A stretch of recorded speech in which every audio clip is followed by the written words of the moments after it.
Thomas Paine, Thomas Paine, Thomas Paine, Sam Adams, Sam Adams, Sam Adams, Benjamin Franklin, Benjamin Franklin, Benjamin Franklin.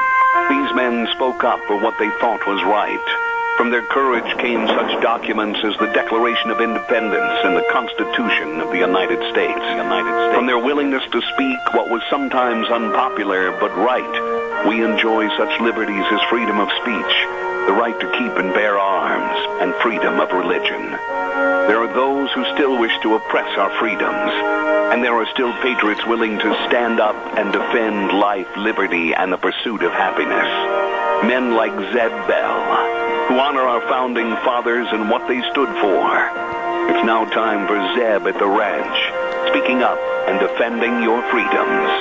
Brought to you by Magic Valley Les Schwab Tire Centers and all of the other great advertisers on the program. And now, Zeb Bell. Here is a bumper sticker that was seen on a pickup truck in Texas. Prayer is the best way to meet the Lord, but messing with my family is faster. God bless Texas. Here comes Kate Smith, and God bless America, followed by a patriot with our Pledge of Allegiance. Come on, call in. I see the sun.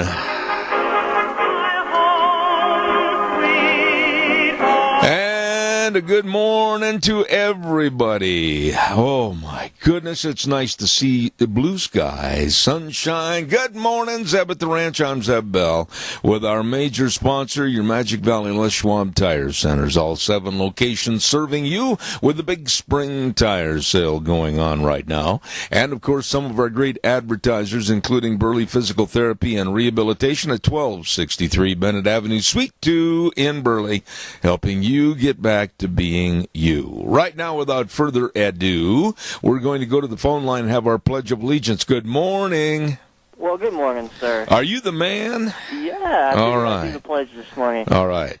I pledge allegiance to the flag of the United States of America and to the republic for which it stands, one nation, under God, indivisible, with liberty and justice for all. Thank you, Wheels. And right now it's time for our weather, and weather brought to you by K&R Rental at 256 South, 600 west of Hebron. I know they've got spring fever just like I do. They've got all the spring tools and equipment, the power rakes and the rototillers, lawn mowers, forklifts, power tools, like I said, all kinds of things to get spring ready. Get in there today on the Burley Paul Highway. K&R Rental, they open the doors at 7 o'clock this morning. Call, too, if you have questions, 678-3122. Right now, here's Gina with the weather. A relatively nice day as we finally make it to Wednesday, and here is your weather forecast. Mostly sunny skies, expecting a high of 56 tonight, mostly cloudy with a low of 36. Tomorrow, not too bad, but winds are going to be picking up out of the west, and, of course, gusts as high as 20 miles an hour. Cloudy skies with a high of 61. Mostly cloudy for tomorrow night with a low of 37, and for Friday, sunny and 63. That is your weather forecast for Zeb at the Ranch. I love it. Thank you, Gina. K&R Rental, Roger and the crew, they offer the rental of the best tools and equipment in the Hebron area, and for that matter, all over the Magic Valley. Hey, I'll tell you what, if you need tools, you better get a hold of them today. Number to call, 678-3122. K&R Rental, 256 South, 600 west of Hebron. Wheels, if you would please, sir, this word for Brad Little. We have the hotkey up, but for some reason it's not wanting to fire off. Let me see if I can... All right, well, I'll tell you what. You play with it, and I'll do a couple of words right here, all right? Okay, all right, thank you. Want to remind everybody about our friends at Ramsey Heating and Electric. Oh, my goodness sakes, 2600 Overland Avenue in Burley for all your heating, cooling, and electrical needs. Don't forget, we're going to be getting into the warmer season, and that means that they've got everything for your air conditioners to keep you nice and cool and comfy, all your electrical needs at Ramsey Heating and Electric, 2600 Overland Avenue in Burley. Number to call, 678-0459. They're open 7:30 to 5, Monday through Friday, Ramsey Heating and Electric. Also, I'd like to remind everybody about Denny's Restaurant real quick. Next week on Thursday, We're going to be over there for our Zeb's Lunch Bunch on the 26th, I believe it is. Yes, it is. And I urge you to stop in anytime, all the time, at Denny's Restaurant, America's Diner, 611 North Overland in Burley, and also another location at 291 Pole Line Road in Twin Falls. Breakfast, lunch, dinner, anytime, all the time. Fantastic service, people that care, and really enjoy serving you. At Denny's Restaurant in Burley, home of Zeb's Lunch Bunch. Right now, let's see. Wheels, do we have that all repaired and ready to go? We do, sir. All right, this word for Brad Little.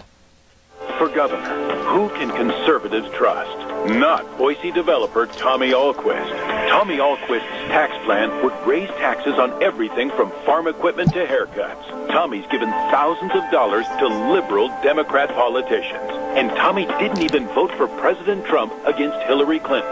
Tommy Ahlquist is not one of us. And Raul Labrador, he stuck taxpayers with the bill for his luxury SUV and used his campaign cash to pay his wife over $100,000. Raul Labrador's part of the swamp. Idaho needs a trusted conservative. Brad Little is pro-life, pro-marriage, and pro-Second Amendment. And Brad Little believes in lower taxes. It's why Brad Little voted for the largest tax cut in Idaho's history. And as lieutenant governor, Brad Little cut his own budget every year, saving taxpayers money. Brad Little, the conservative we can trust for governor. Paid for by Brad Little for governor. Vicki Rich, treasurer. I got to turn my microphone on. There we go. I've only been doing this for 50 years.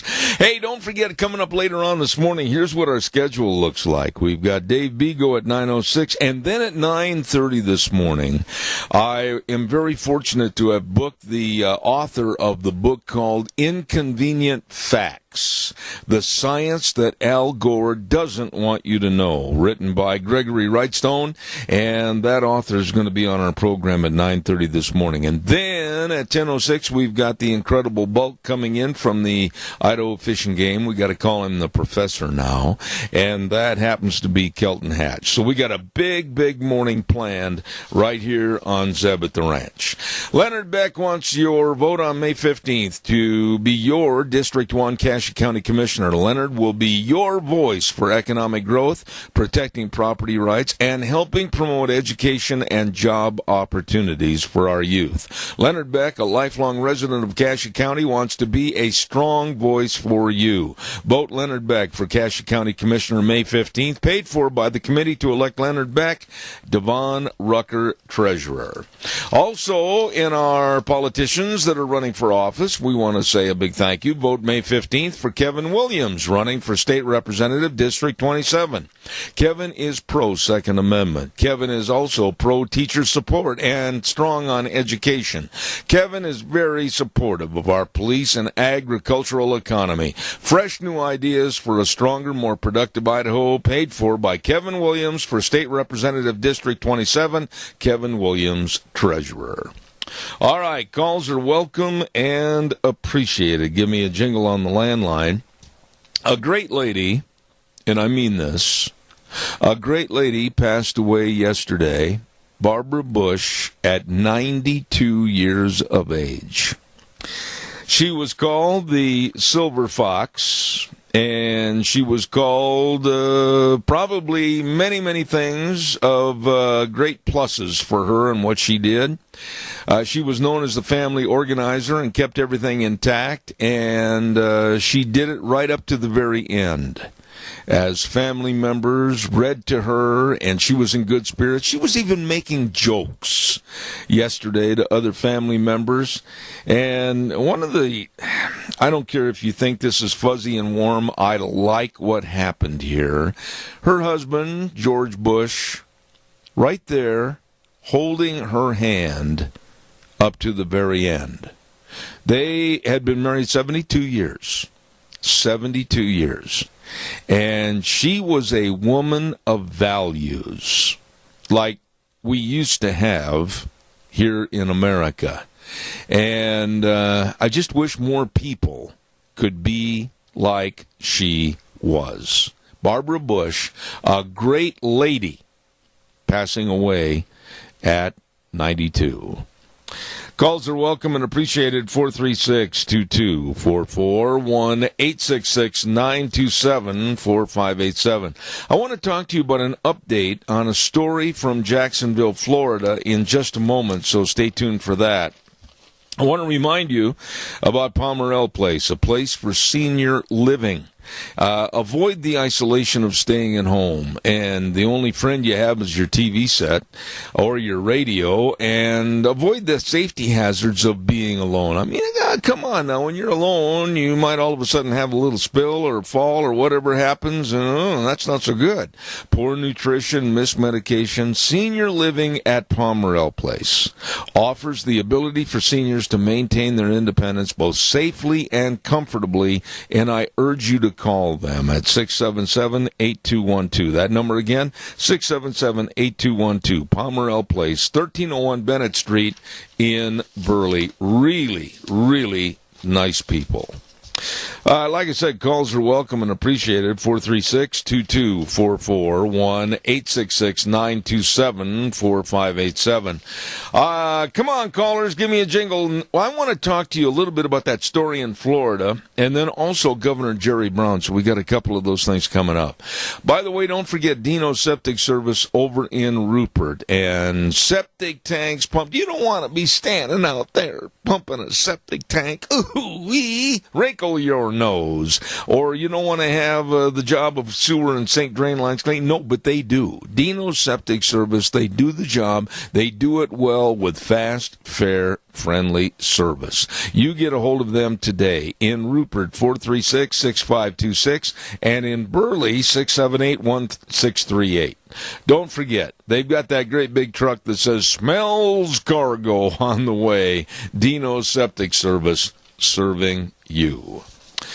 All right, get on the landline. Give me a call, 436-2244, 1-866-927-4587. An update.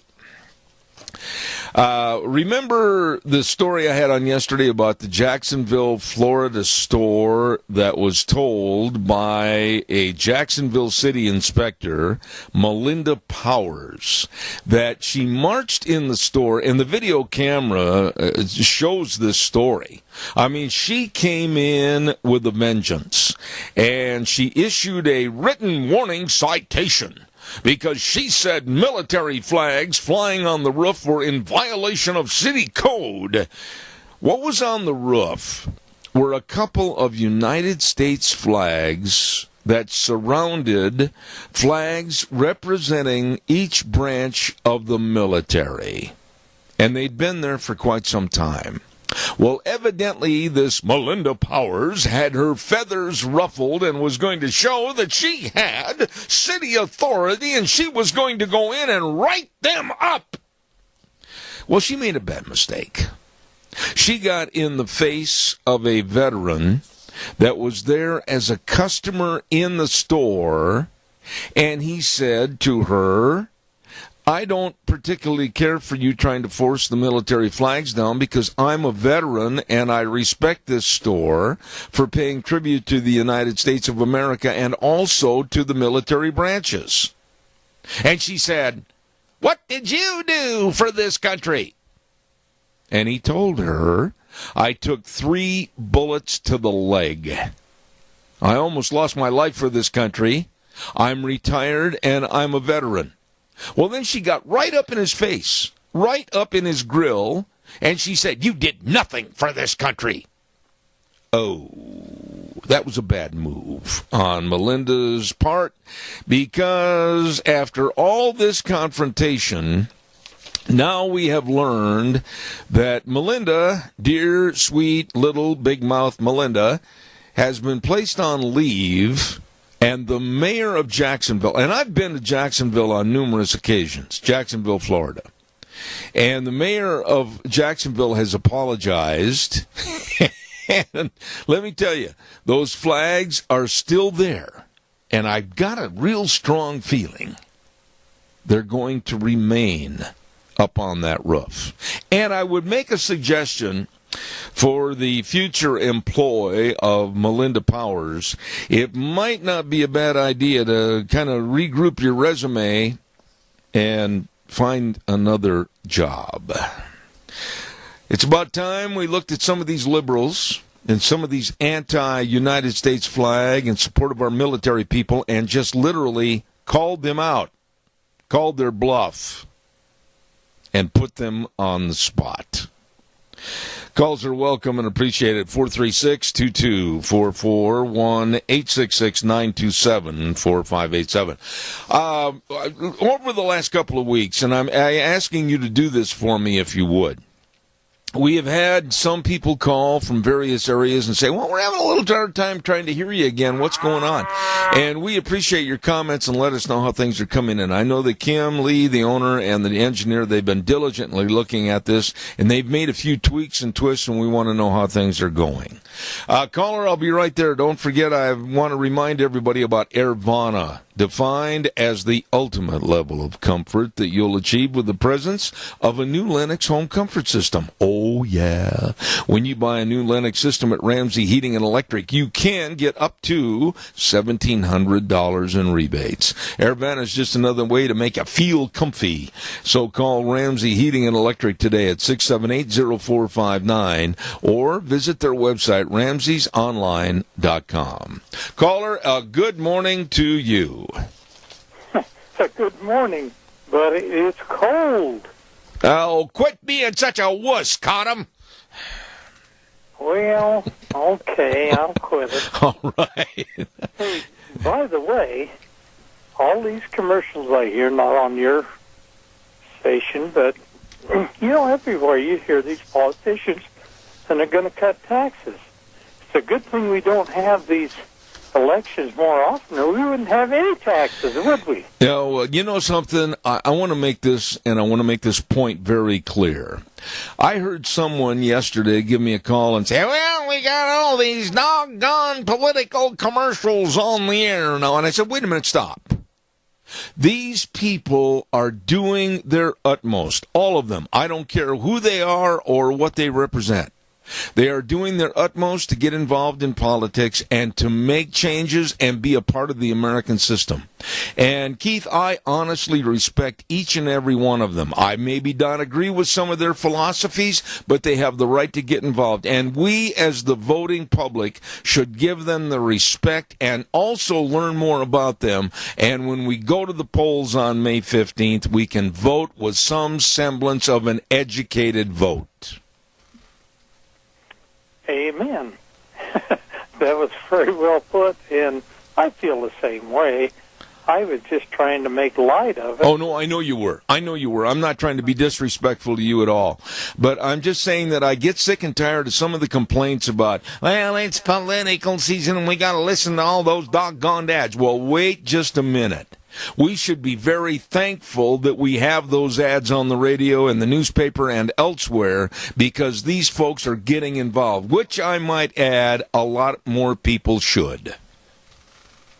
It was just the other day that I registered my old pickup. I have a 92 model. And I went down and registered, and it was $50 for a license. And I'm thinking, oh, my gosh. And then I think about this last winter when I was in Las Vegas and what it cost to register a vehicle. Oh, yeah. We're very, very fortunate here in Idaho. Really, we are. Oh, yeah. I know I've got some records of other states and what they charge and everything. I think if we start complaining, maybe we better have a roll of duct tape to put over our mouth because we really don't understand what we're yelling about. Yeah, Idaho is...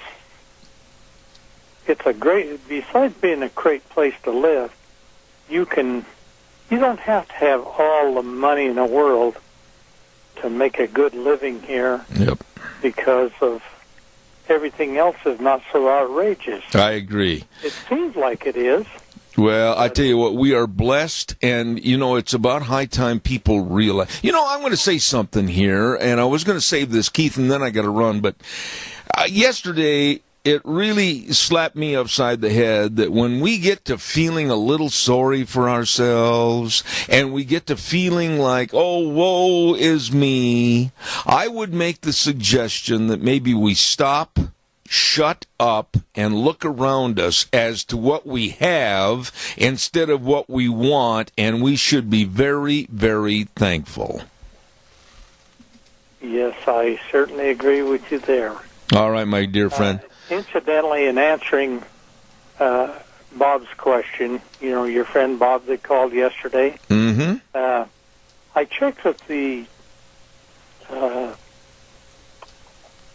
Burley Highway District's roadmaster, and he informed me that the railroad now has a new manager for this area, and he's excited to get involved in all of the community activities. So, all right, I'll tell you what I'm going to do.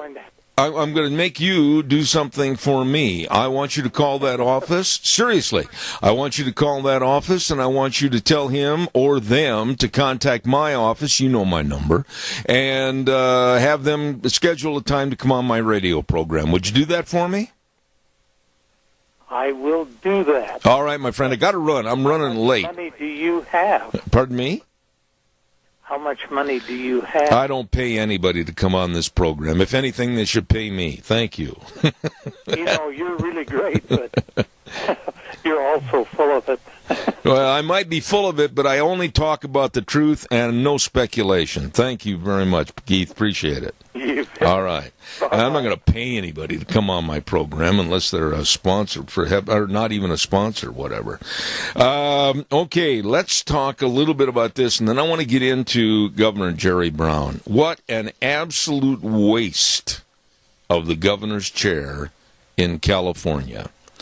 Burley Physical Therapy and Rehabilitation, 1263 Bennett Avenue, Suite 2 in Burley. My goodness sakes, yes, the number to call, number to remember, number to write by the phone on your refrigerator, on the dash of your pickup, 678-1191. They can help you get back to being you. Had an accident or surgery or whatever, and you're stiff and sore, and you need to reinvigorate those muscles and joints, they can help. Nick Greenwell and all the physical therapists there, they are the best. That's not brag. That's a fact. I know. 678-1191. Burley Physical Therapy and Rehabilitation, 1263 Bennett Avenue, Suite 2 in Burley. You get a hold of those great folks today. Hey, by the way, too, we want to remind you on May 15th, re-elect Tim Darrington as Cassia County Commissioner, District 3. Tim knows that Cassia County has a lot to offer with its heritage and history, and he wants to help move the county forward. Tim Darrington has been very involved in updating county policy reimbursement and in updating Cassia's software. He knows. Re-elect Tim Darrington as Cassia County Commissioner, District 3, May 15th, paid for by the Darrington for Commissioner Committee, Gail Erickson, Treasurer. So remember that. By the by, another gentleman that we absolutely want to give a shout out to, and that's District 27, Fred Wood. Yes, he's running for re-election. Yes, it's true. Integrity serving you. If you get someone really good to represent you and hold that office and serve you, keep them. That's right. Re-elect Fred Wood, District 27 on May 15th, paid for by the committee to re-elect Fred Wood, Steve Westfall, Treasurer. Well, I'll tell you what, we got a lot of things cooking. Listen to what is going on in California. San Diego, a great big city of sunshine and the military also, and great people, they voted yesterday to go along with, President Trump and the federal policies on immigration. And basically, they put a stick in the eye to Governor Jerry Brown. This man, Jerry Brown, is, when you listen to him, he sounds more like a kind of washed-up prize fighter. He's not very intelligent the way he sounds. He's not very articulate the way he sounds. And he's not at all personable. Yesterday, he was confronted. I don't know if you saw this on television or not, but it was really good watching.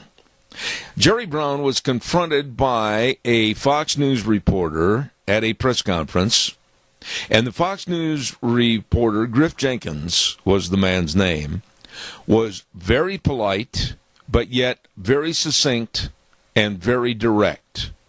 And he asked Governor Brown about why he was supporting illegal aliens over legal citizens. And you could see Jerry Brown start to turn into almost a human thermometer. He was getting red all the way up to his head. This guy was mad, and he basically kind of blew up and then started denigrating not only the Fox News Network, but also Griff Jenkins, and basically accused Jenkins of not asking honest and legitimate questions, which, of course, they were. But the one thing that stood out to me was that when Governor Brown, and I use that term loosely, was referring to the problem in California, he always referred to the illegal aliens as immigrants. And there is what is wrong with the whole complexion of the story. The illegal aliens coming into this country are not immigrants. Let's get that clear. They are illegal aliens that have broken the law to come here across our border illegally. They are not immigrants. Immigrants are people that go through the proper channels to come to this country and be respected, honest, law-abiding, possible citizens. Let's get that clear. And there is a big difference. But San Diego yesterday, along with numerous communities in California, have basically told the governor, you are wrong, and we are not going to go your way. I think we're going to see. You might not agree with this, but I think we're going to see a revolution that is going to start in California. And that revolution is going to be for honesty, integrity, and protection for legal citizens in this country. Your thoughts, give me a call. Come on. Quickly, 436-2244, 1-866-927-4587. Wheels, what about the line this morning? I'll take just a little quick second here. Everything sound okay, or are we getting a little fuzz on the line? No, everything's sounding great. It's just the typical tiny bit of fuzz in the background that you have with radio, but other than that, you sound clear as day. All right. Well, you just tell us, old buddy. You are the vulture waiting on the perch, okay? Will do, sir. All right, buddy. Don't forget Sophie's Chatterbox, 530 East Street in Rupert, right on the square. What a restaurant. What a bakery. Oh, my goodness. Cookies, pies, muffins, wedding cakes. Wedding cakes.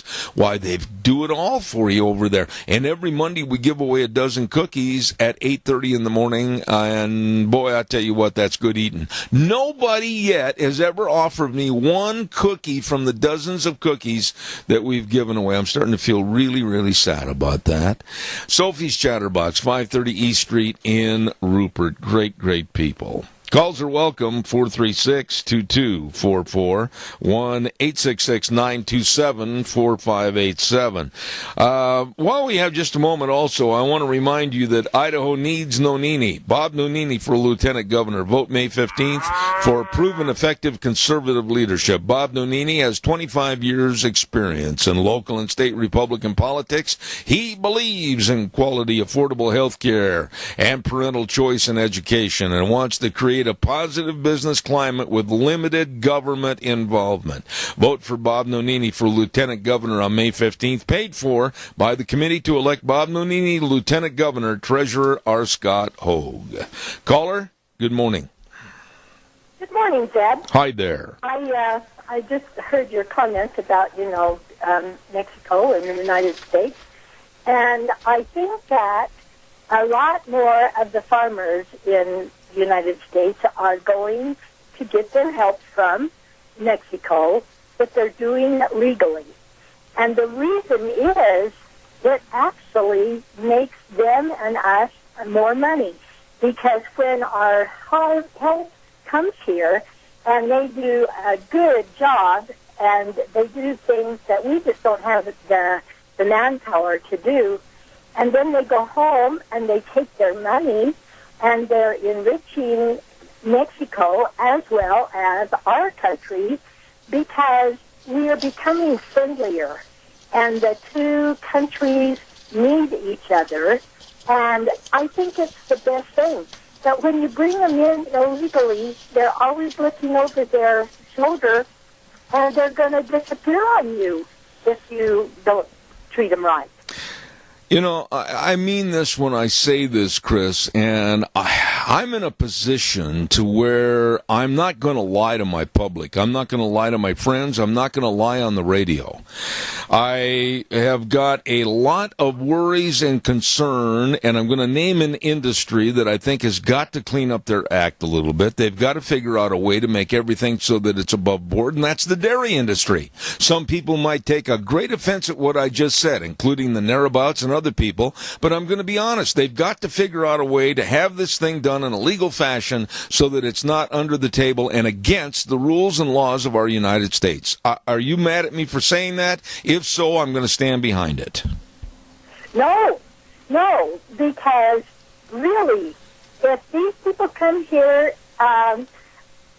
legally and they're not always looking over their shoulder, they do a great job. Yep. They don't have to hide. They're comfortable. And, you know, if you're going to give foreign aid to another country, what better way? You know what? Those guys go home with money in their pocket. They have money to spend in Mexico so that Mexico gets a little more prosperous. There's nothing wrong with it, but do it legally. No, we have to. I mean, we are at a point, and I got into a real heated debate on this subject the other day. We are at a point, I think, in America, and you are a very, very informed young woman, I will say, and I'd like your... I'm an old woman, but that's okay. No, I'm not going to go there, please, because then you might turn around and say that I'm old, which I am, and it hurts my feelings. But anyway, I honestly think that we are at a tipping point in America right now this morning. We are at a tipping point where chaos and insurrection and liberalism trying to overthrow the values of America, they're right there on the tipping point. And we've got to restore a rule of law and authority under our Constitution. If not, this country is doomed. Yes, you're right. And I hope that our school teachers are teaching our kids how important it is to be good citizens, and parents need to be, because as long as we're good citizens, this country is going to be doing good. And there is nothing wrong with cooperating with our border countries, and let's all get along, because America is just too good to mess up. And America goes from the North Pole down to the southern part of Texas. And let's keep it that way. Well, and one thing, too, that needs to be addressed is let's be honest in the conversations. I don't like these people that lie to the public in the newspapers, television, radio, whatever. And they start calling, like Jerry Brown, the governor of California, start calling these people immigrants. Let's call it what it is. If they have crossed the border here illegally, they are illegal aliens. They are illegal to our laws, and they are aliens because they're not citizens to our country. It's a simple definition of the words and what the facts are. And I'm sick and tired of certain industries, like I mentioned the dairy industry, lying about the terminology. Let's be honest and forthright and get back on the same page. Have you ever had a phone call from a big dairy? Oh, yeah. Yeah. A big dairy owner? Yes. Or do they call you off air? Yeah, let's just say that some of our conversations have been relatively warm. And you know what? They depend on all of us to drink their milk. That's right. Come on, you guys. That's right. Do it legally. Chris, God bless you for your call. I appreciate it. Thank you very much. All right. Caller number 2, you're on the air in a moment, but I got to take care of this first, so stand by. I want to remind everybody about Barry Equipment and Rental, sales, service, and parts. 159 West Highway 30 in Burley, 465 Addison Avenue West in Twin Falls, and a Nampa location serving you.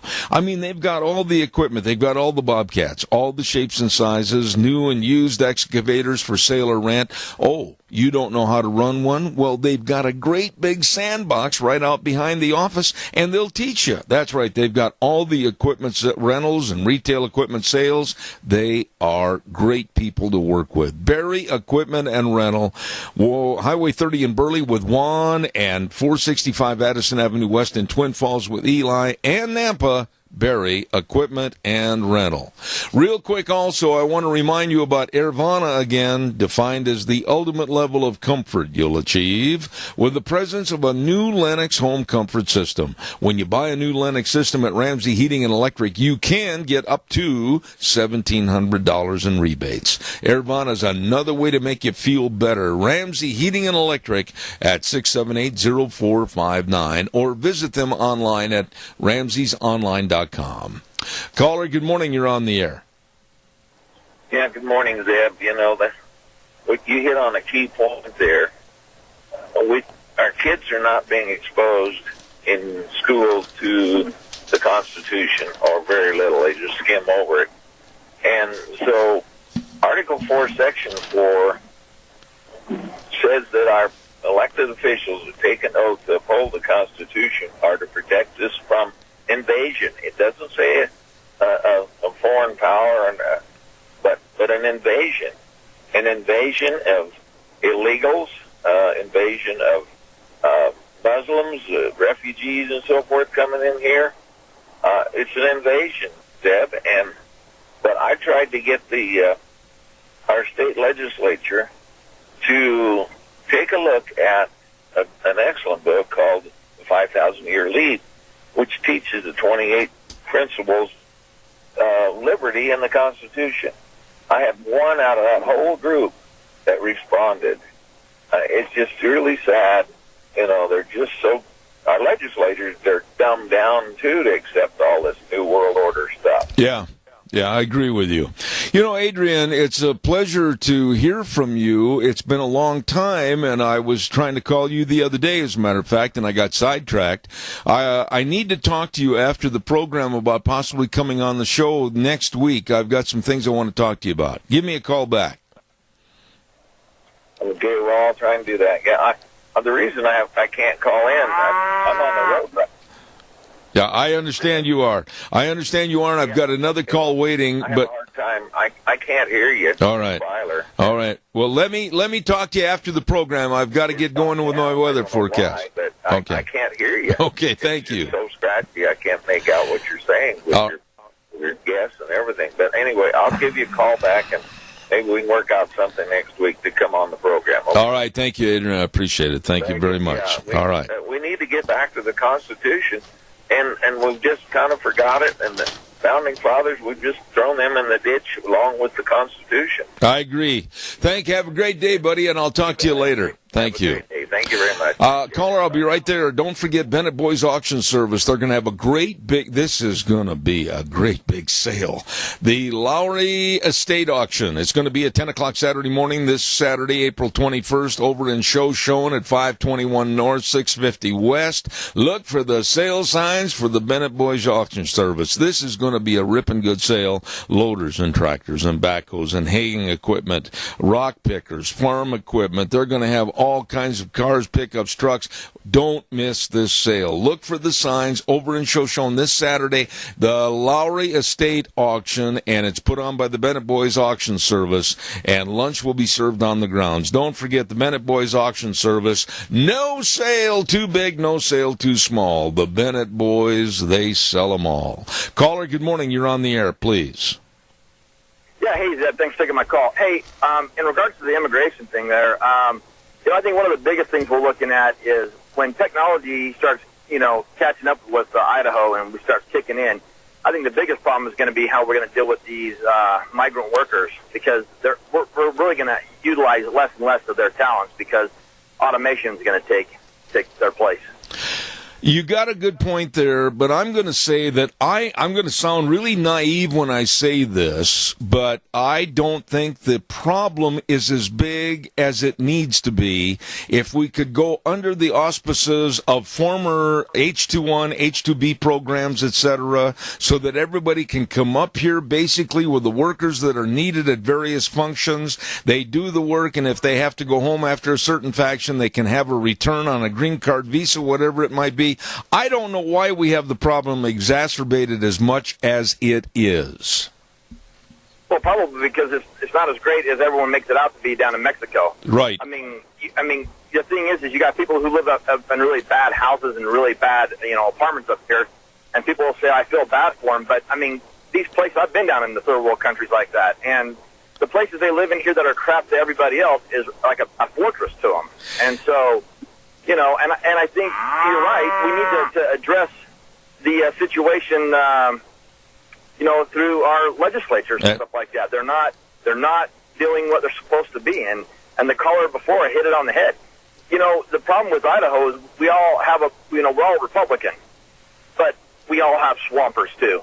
And it's scary to look at what we're dealing with and what, I mean, the position I'm in now, I've been able to look at things a little bit clearer, but I think everybody in Idaho should pay really close attention as to what legislation is being passed on a yearly basis. I agree with your call. Get themselves involved, they would know. I agree with your call, and I tell you what, if people want to really be afraid, look at what's happening in California and think that could grow like a cancer across the United States. Caller, thank you. I got a whole list of people to get on. Thank you very much. Appreciate it.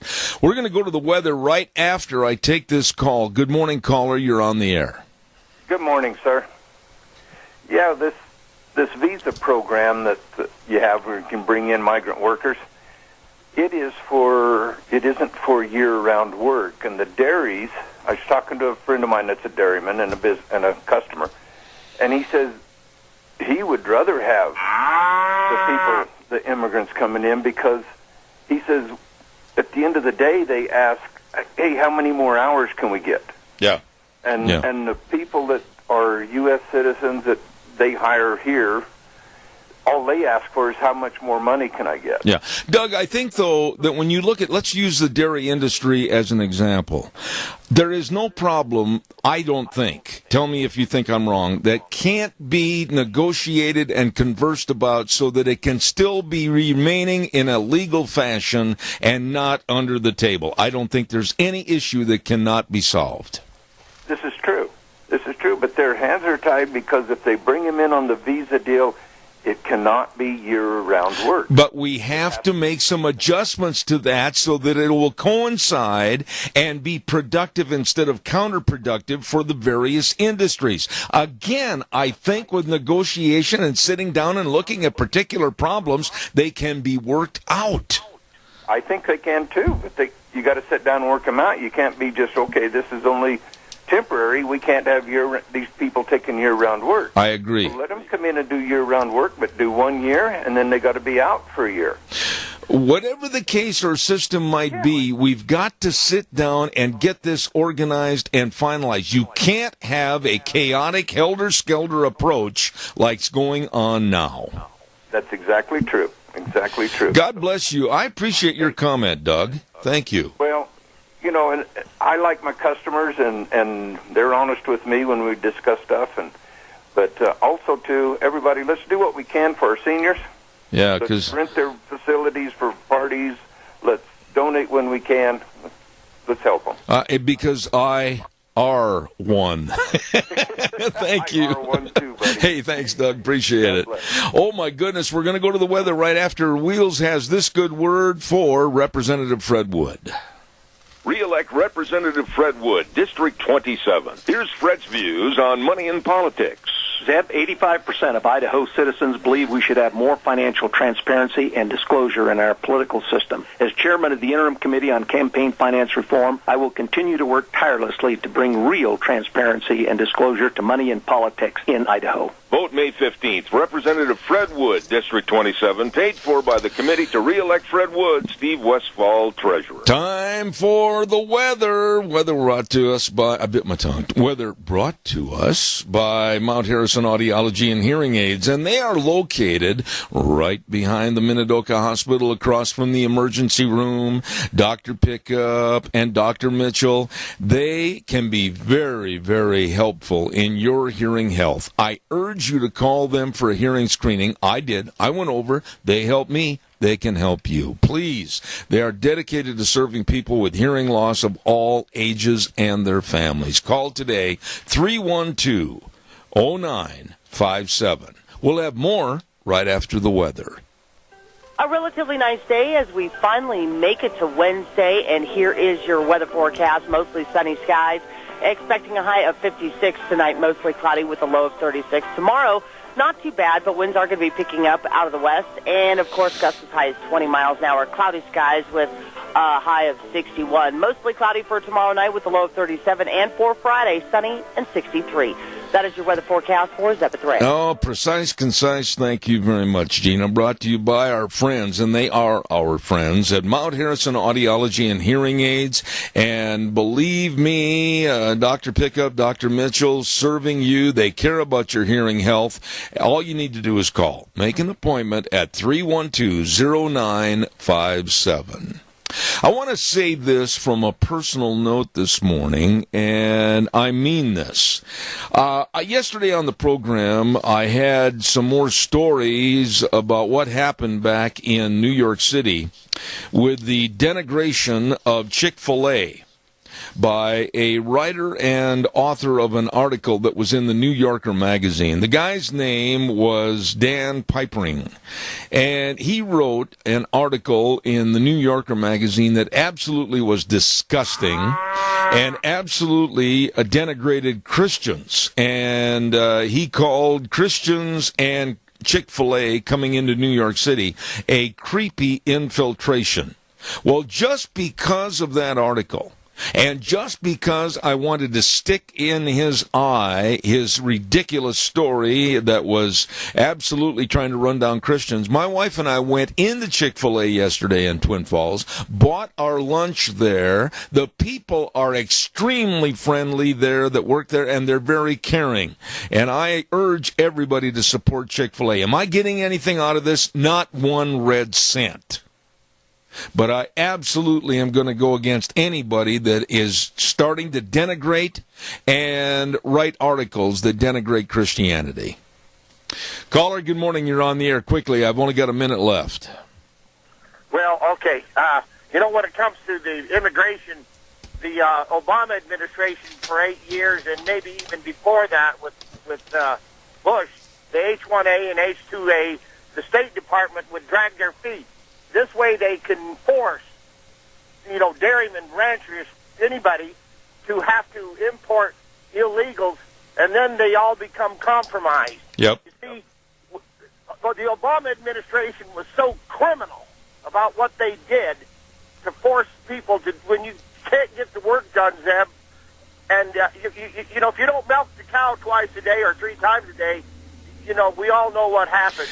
It's not a pretty thing. But we can't turn a blind eye and a deaf ear to the laws and what needs to be done to keep our country safe and secure. There's got to be some definitive means and methods applied here that are going to be fair and equitable for everyone that's a taxpayer in this country. Exactly, and this is the reason why the Democrats do not want to cooperate. They don't want to change the immigration situation. They want to use it, and when it's broken, they can complain, and you know what? Absolutely.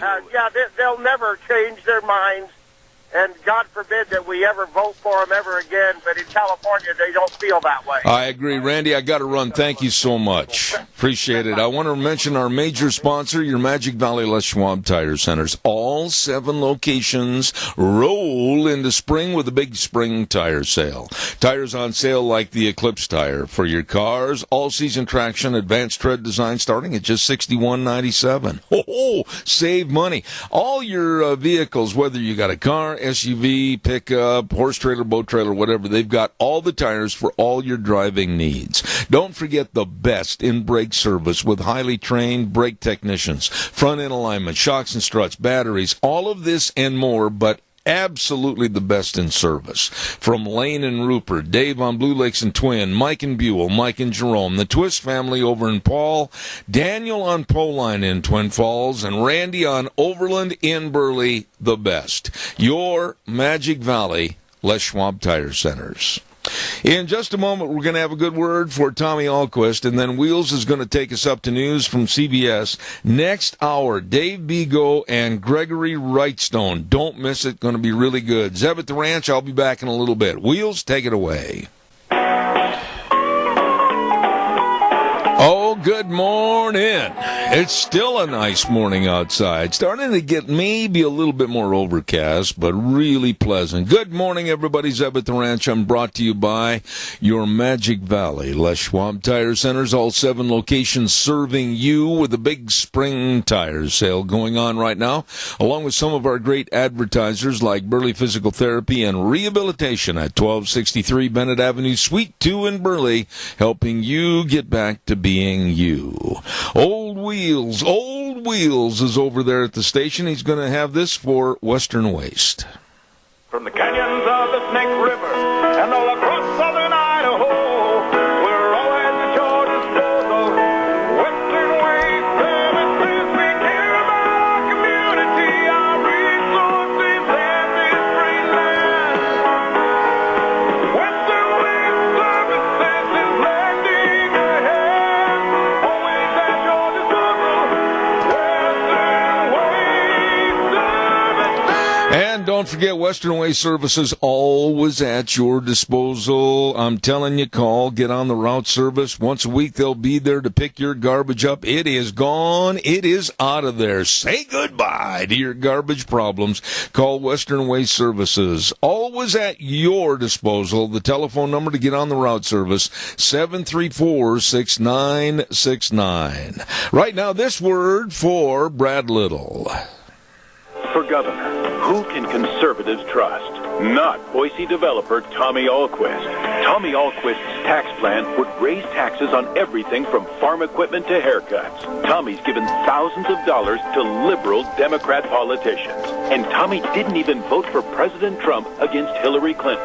Tommy Ahlquist is not one of us. And Raul Labrador, he stuck taxpayers with the bill for his luxury SUV and used his campaign cash to pay his wife over $100,000. Raul Labrador's part of the swamp. Idaho needs a trusted conservative. Brad Little is pro-life, pro-marriage, and pro-Second Amendment. And Brad Little believes in lower taxes. It's why Brad Little voted for the largest tax cut in Idaho's history. And as lieutenant governor, Brad Little cut his own budget every year, saving taxpayers money. Brad Little, the conservative we can trust for governor.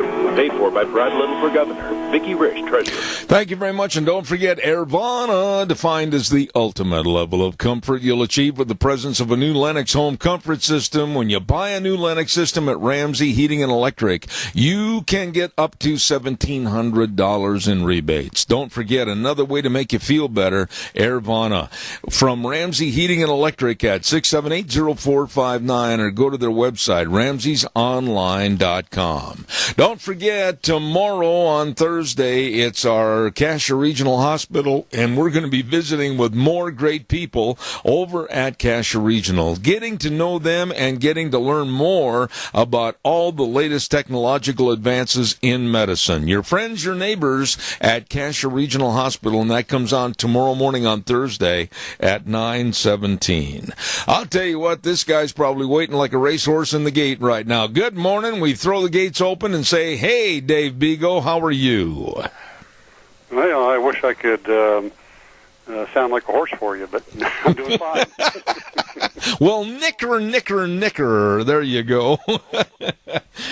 Dave, yesterday, in the early stages of the evening, a great lady that I have said many, many times already since last night and this morning passed away. Barbara Bush at 92 years of age. She was a woman of great value and values that America used to have. What are your thoughts? Oh, I agree with you. She was a great lady, and her, I met her husband. In fact, I've got a picture here in my office with him. I was in his office many years ago down in Houston. We had a gal up here. I got to tell you the story real quick. She was 105 years old at the time, and we used to have a thing here that a group here that did things for older people, and some their wish list. She wanted to meet HW, and they got it set up, and I flew her down there and took her up to meet him. And it was funny because at the time she could hardly walk, and she had a walker. And we walked into his office. She used her walker to go in, and he gets up from behind his desk, and he's got a cane. He walks over, and she threw her walker away and reached out and grabbed him and hugged him and said, "Let's dance." I love it. I feel very sorry for the family because she was such a great, dynamic, and very outspoken and articulate woman. But yet, 92 years of age, Dave, she really led a full life. And I don't think we're going to see the likes of her for a long, long time. No, I agree with you. And she's done a good job, and she had compassion and heart, and she was a nice lady, and it's sad to see her go, but Zeb, 92 years, that's a long life. Absolutely. I want to change gears a little bit and mention to you the disgusting governor of California, Jerry Brown. I made the comment last hour. You may or may not agree with me. That's why I have you on the air so we can discuss things. But I look at California as a real powder keg right now with a short fuse, to where if a revolution is going to start in this country, it's going to start in California. Many, many cities, including the big city of San Diego, are going against the governor and his sanctuary city policies and state policies, and I think it's high time. We've got to get back to a rule of law. What are your thoughts? Well, absolutely, we do. And, people are waking up out there and realizing that they can stand up to the far left and, make their desires and thoughts known, and they've got some backbone. And, you look at it now, they're looking at dividing California into 3 different states. Mm-hmm. And it'd be interesting to see where this whole thing goes to. But, you got to step back and understand that California is controlled by the Democrats, and they're controlled by the SEIU, the union I fought, and other unions, teachers' unions out there. And these are desperate people, and they're going to continue to do desperate things. But this is why I think this country can come back, is because in one of the worst states in the country where we have this stuff going on, you've got people with backbone finally standing up and pushing back. And they have a good chance of winning, I think. I do, too. And when you have a city, a large city like San Diego, vote to go in favor of Trump's federal policies, etc., I think that's a real stick in the eye to Jerry Brown. And speaking of Jerry Brown, I mean, honestly, you've been around as long as I have. Have you ever witnessed or realized another governor that is as lack of personality, a lack of articulation, and not very intelligent, that has that office of the governor? This man is nothing more than a pugilist that's looking for somebody to hit. That's my opinion. What's yours? Well, yeah, and you got to understand, he got put into office by the unions and that, and they want this these open borders and that, because they use these people coming across to for votes. They get them illegally lined up to vote, and they shouldn't be voting, but they do, and they get people like him into office. And it's time for the American people to wake up to what's going on. This is all part of, I'm going to talk to you about it in a minute, but Saul Alinsky type of tactics, and this is what they do. And America needs to wake up, and the way you beat them is to stand up and punch them in the nose. Okay, you alluded to Saul Alinsky, and I want you to talk about that, because I have made statements on my program that the American public, we need to return to a decency. We need to return to a normalcy of living underneath the banner of the flag, our Constitution, and our laws, instead of a very chaotic liberal way that the left and the Democrats are trying to throw at us, to where it's just open chaos. Go ahead, tell me. Well, that's exactly right. And the Saul Alinsky tactics and law in that were, the same as the SEIU that they used against me and my company in trying to force unionize our people. And and they're bigots because on one side they say, oh, we're doing this for you, we're going to get you this and this and this, and you're going to have a better lifestyle, more money, and they go on and on and on and on. And that was part of Saul Alinsky. And on the other side, though, what they're trying to do is control you and get you to a point where they control everything that goes on in this country, and everybody does what they want them to do. And I think a perfect thing that came out this week that really exasperates that is Starbucks. They had the problem with right. A couple of black gentlemen being in one of their restaurants, and they were told to leave because they weren't standing in line buying something, but they wanted to go to the bathroom, use the bathroom and stuff like that. Right. And it's basically, Starbucks has always been on the far left, and they supported people on the far left, and it's lived by Alinsky rules for radicals, but die by it as well. And I think that's exactly what's happened with Starbucks right now. I could not agree more. Dave, as you may or may not know, we're involved in right now the season of primary, and we need to get some of these advertisements on. I need to take a quick 60-second break. I'll be right back with you. Stand by. On May 15th, re-elect Roger Morley, Jerome County Commissioner, District 3. Roger Morley has always said, yes, we can, when it comes to being pro-Jerome County.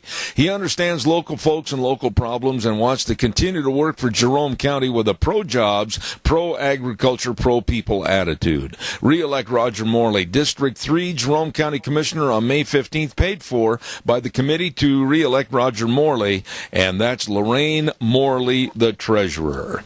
Also want to remind you, another man wants to attain a post of county commissioner, and that's Kent Searle. Wants your vote to become District 3 Cassia County Commissioner on May 15th. Kent Searle, lifelong resident of Cassia County, has the experience of being a farmer and the service to you as an EMT and first responder. And he's gained your trust serving on the Ag Advisory Committees and the Gateway Powerline Committee. Kent Searle says together we can make Cassia County even better. Kent Searle for District 3, Cassia County Commissioner, May 15th, Dan Gammon, Treasurer. And real fast, don't forget our dear friends at Hanson Mortuary at 710 6th Street in Rupert with our good friend Joel Heward, the manager, his family, and his staff, always serving you and your family with the highest ethical standards with unquestioned integrity. When there's the passing of a loved one, everything just absolutely seems like it's up in the air. They can help, and they will help in such a difficult time. Hanson Mortuary, 710 6th Street in Rupert, number 436-5636. And Joel Heward also serving you and your family at Morrison Payne Funeral Home on East Main in Burley. Dave, I want to shift gears a little bit. We're not really moving the needle too far, but as you may or may not be aware, there has been a lot of controversy over the last couple of days regarding the chain of Chick-fil-A restaurants. And a writer for the New Yorker magazine went out on a diatribe, and he absolutely tried to crucify Chick-fil-A and said that their coming to New York City was a creepy infiltration of Christian traditionalism. Wow! This really got my ire up. What are your thoughts? Well, again, it's bigotry at its highest level, and Chick-fil-A has always been a Christian company in that, and we all belong to different Christian churches and stuff like that. But for them to go out and attack religion and God and Christians is not a good thing, and that's part of bringing down this country and turning us into a socialist communist country because they don't want God and religion in this country. Well, that's true, but the way that the family and the business owners of Chick-fil-A have handled it, I purposely yesterday went to a Chick-fil-A on purpose just to buy lunch there and show my support.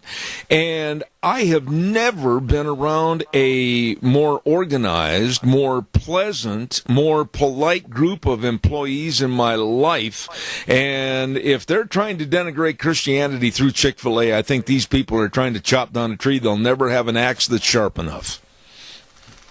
I agree with you, and it's sad. It really is. And but again, the far left has their agenda, and I know people probably get tired of hearing me say it, but their agenda is to bring down this country and turn us into, again, a socialistic, communistic countries where they can control us. And it's time to wake up. And the media, unfortunately, is controlled behind the scenes by these people. And it's time for the media to get some backbone and stand up and push back and say, we're not doing your bidding anymore. But therein lies the problem. You own a very big, very productive business, and I'm sure that you have different associations with the media. What do we do to get them off the needle from far left to liberal left to actually start reporting the news in an unbiased manner? What do we have to do? Zeb, all you can do is keep, standing up and looking them in the eye and telling them the truth and what they need to do in that. And sometimes some of them will, get some backbone and stand up. But it's a long process, and you almost have to get face to face with them and have conversations. And I recommend that anybody that can do that to please do it. Dave, there was another story in the news, and I really am anxious to hear your thoughts on this, and I'll give a quick summation. There was a business in Jacksonville, Florida. It was called Jaguar Power Sports. And up on the roof of the business, the company had put together a couple of United States flags, and the two flags, surrounded the 4 military flags. Well, a Jacksonville city inspector walked in. Her name was Melinda Powers, and she got in the face of the people behind the counter and demanded that they take the flags down. She said she was going to write them up on a citation, and unfortunately for her, there was a veteran there that was doing business, and she got in his face, and then she made the mistake of saying, "What did you do for this country?" And he told her, "I took 3 bullets to the leg, my dear. I almost lost my life for this country. I'm retired, I'm a veteran, and I support the flag staying on the roof." Well, since then, Dave, the mayor of Jacksonville has had to apologize, and this woman has been put on leave and may never come back to that job. And I absolutely say good. It's about high time we still respected our flags and our military. What are your thoughts? Oh, absolutely. And again, it's the biggest thing that I like about this is that somebody stands up. Obviously, we're proud of him for supporting our country and what he went through and all that. But now that he's back in the country and and he's not in the military, he has the backbone to stand up to people like this. And this is what we need across this country. It's time for all people of conservative values, even normal Democrats, to stand up and get this country back to where it was and push back on the left. It's like in my book. Remember Ralphie and Christmas Story? Yep.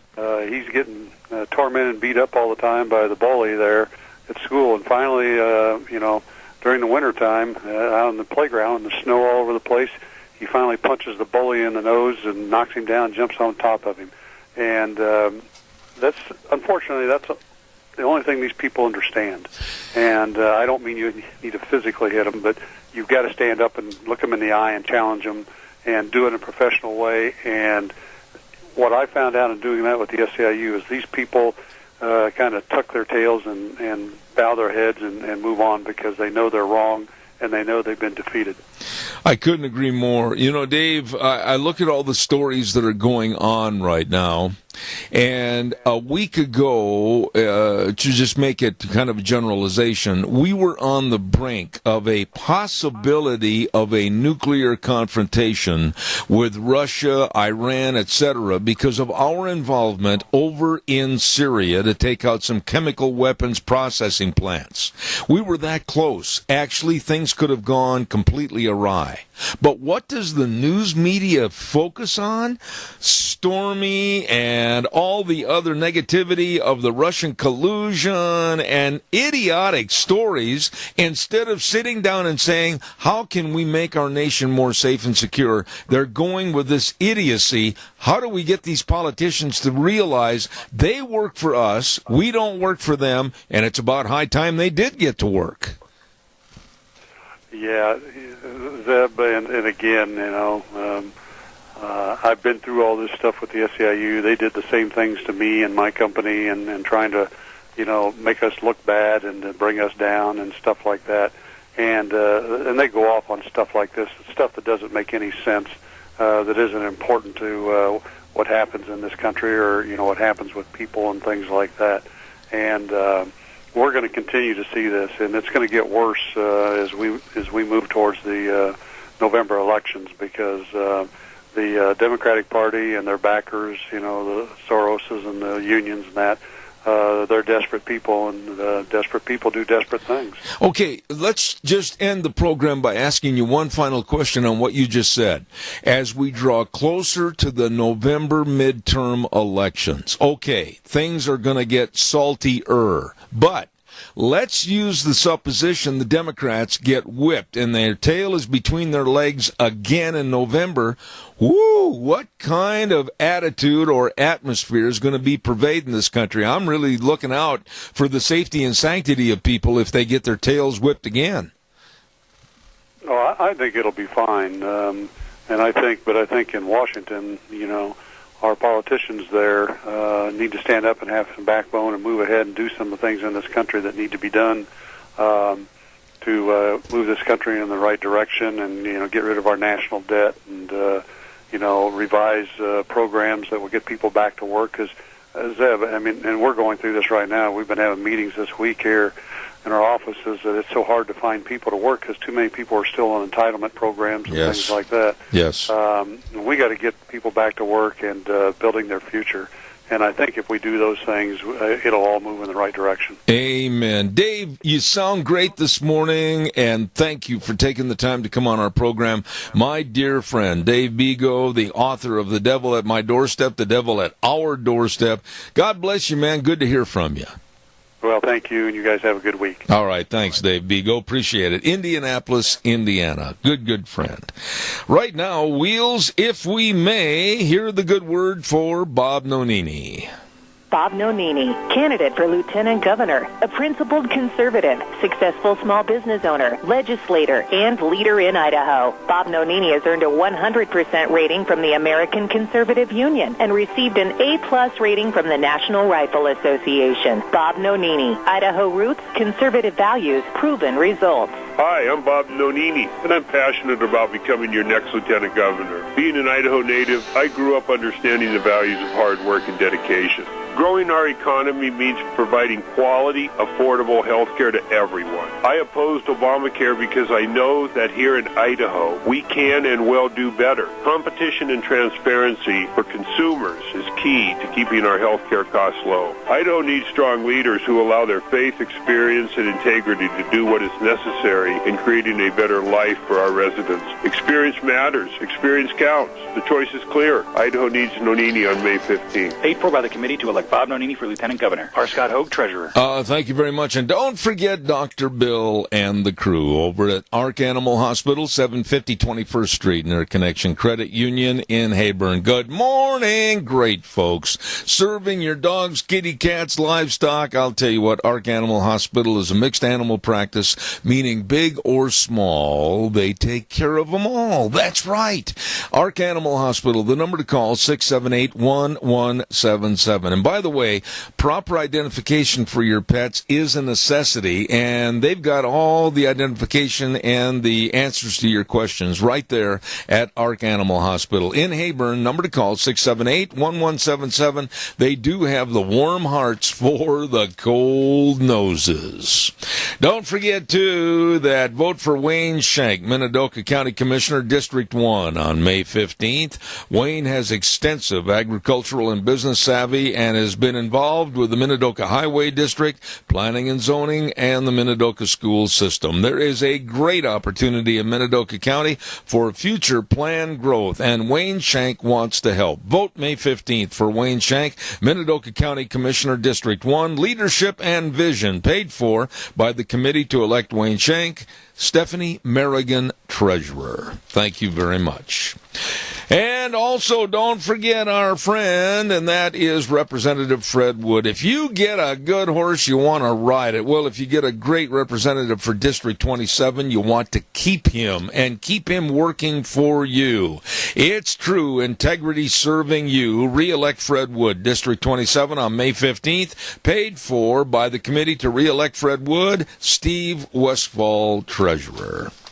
In just a moment, and I'm really anxious to get this man on the air, we're going to have our next guest, and I'm looking forward to having him on the air talking about a subject that is near and dear to me, and we've had a lot of programs on it, and that's going to be Gregory Wrightstone in just a moment with his book, so stay tuned for that.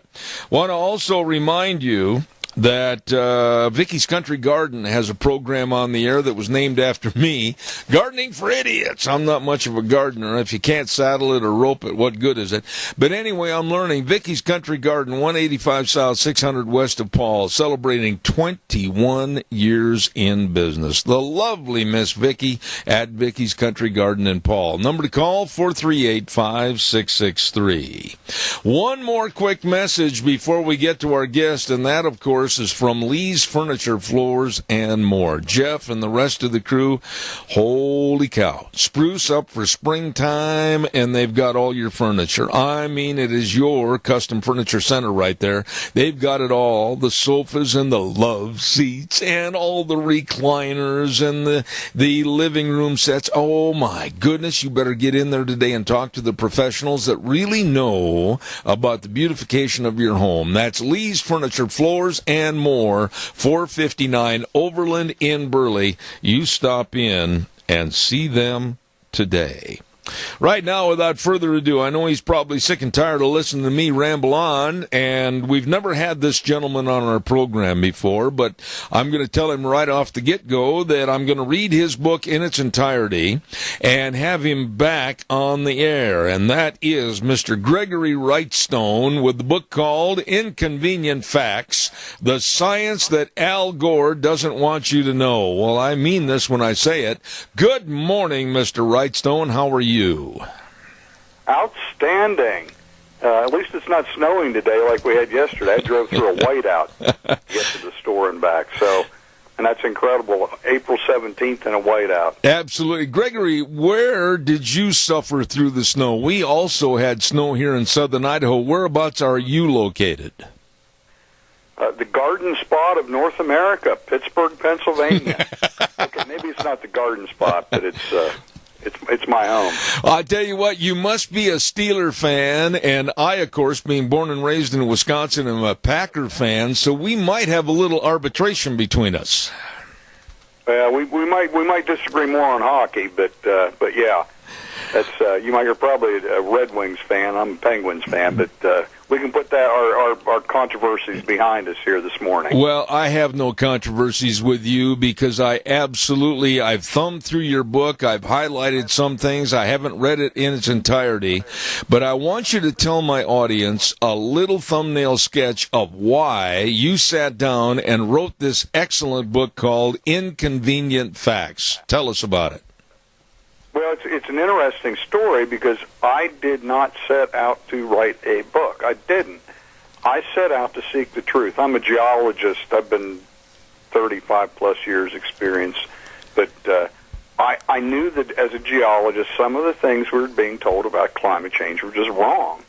I suspected other things were, so I started getting into it just because, frankly, I didn't trust anybody in this when I started this because I heard things on both sides that made me question, and I went right back to the base data, and that's what a lot of these charts in the book are from. It's from NASA, NOAA, and what I found, Zeb, was frankly shocking in that just about everything we're being told about what's happening through the media about the climate the science, the facts, and the data are 180 degrees opposite. It's really incredible.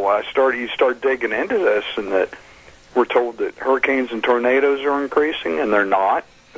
Tornadoes, 2013 and 2016 were the lowest ever since they started measuring tornadoes in the mid-50s. We see things like droughts, forest fires, heat waves are all in long-term decline. They're not increasing like we're being told. Absolutely. And that's what really, as I got into this, I just said, wow. And it was, I've done writing in the past, quite a bit, political writing.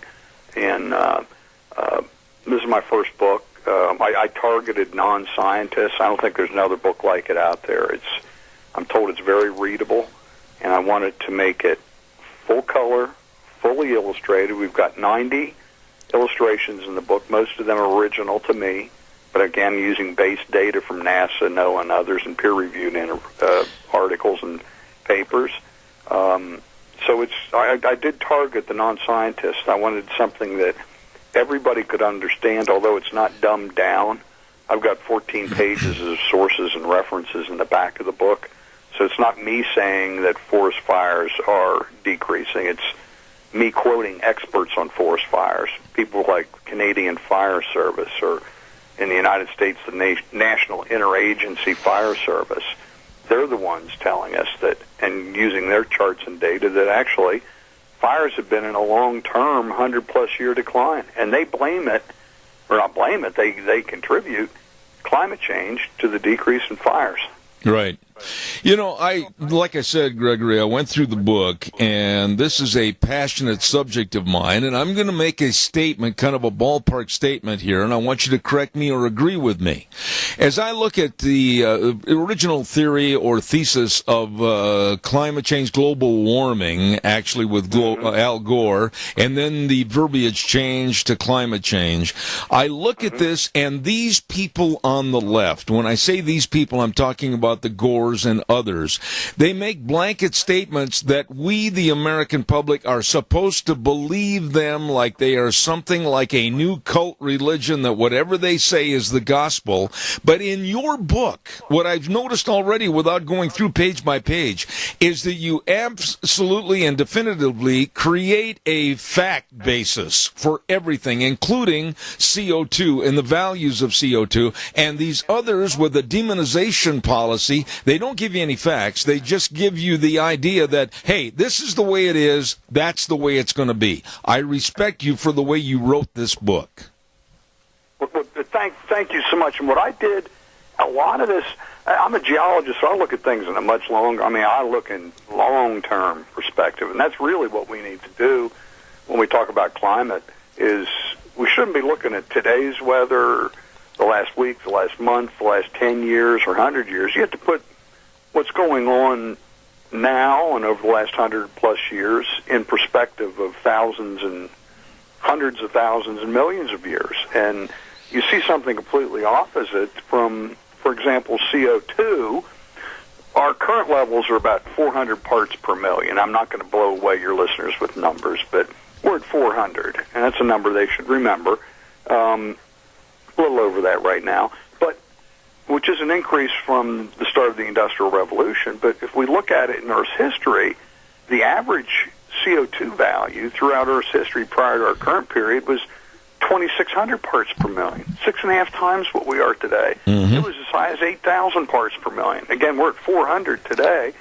The scariest chart in the book, if you go to the CO2 section, is if we look at the last 140 million years of CO2 data, it's nearly a direct line down from 4,000 down to where we were at the end of the last ice age, which was 182 parts per million.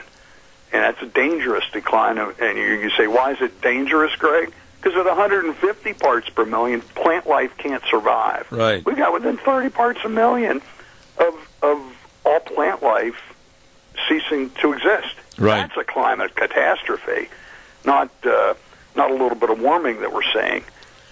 So that's, it was, thank God we're adding CO2 to the atmosphere. And really, that's the overarching theme of the book, is that rising temperatures and increasing CO2 are truly benefiting the Earth's ecosystems and, in return, humanity. And that's a huge, untold, good story that needs to be told. Absolutely, and so well stated. I am so sick and tired. Let me ask you this. Of all the different people that you've had to talk to in regards to writing this book, or maybe some arbitrary people that were disagreeing with you and your concepts of this book, have you ever looked these people that are in favor of more climate change, control, etc., have you ever asked them, well, okay, fine, what do you want? What do you want as an average normal mean temperature? What really are you shooting for? Can they ever give you a definitive answer? Scott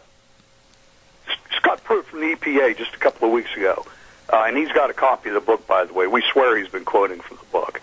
We know that Ryan Zinke definitely got a copy because he wrote me a handwritten note, and I got a handwritten note back from Donald Trump, which I promptly lost, believe it or not. But Scott Pruitt from the EPA quoted, he said a few weeks ago, he said, how arrogant is it for us to believe that we know what the ideal temperature on Earth is? To which Dr. Michael Mann from Penn State, who might be the villain in all this, Dr. Michael Mann said, well, of course we know what the ideal temperature was. It's the temperature before we started adding CO2. Really? That would put us squarely in the middle of the Little Ice Age. And actually in the book I go into how badly that worked out. During the Little Ice Age, half the population of Iceland perished. I mean, it's not good, and that's what he thinks an ideal temperature is. That would relate to crop failure, famine, probably mass depopulation. We couldn't feed the planet if we go back to those temperatures. Absolutely. At the end of the book, I was fascinated with your 60 list of inconvenient facts. And boy, I mean, that ought to just blatantly hit somebody right in the forehead and go, gotcha. Explain that a little bit about how you came up with all these facts. Well, it really, it was a combination of me and my editor going through this when we started this, and we just started identifying one after one. I could have probably made 160 inconvenient facts, but we took the 60 top here to highlight those. And like I say, it might be forest fires are decreasing instead of increasing, or that temperatures, the rates of warming that we're seeing today, we're told that the rates of warming are unusual and unprecedented. And they're not. They're very similar to other rates of warming that we've seen in other warming periods, very similar. And that increases in CO2 leads to moisture soil, soil moisture increase across the world, just a whole series of these. So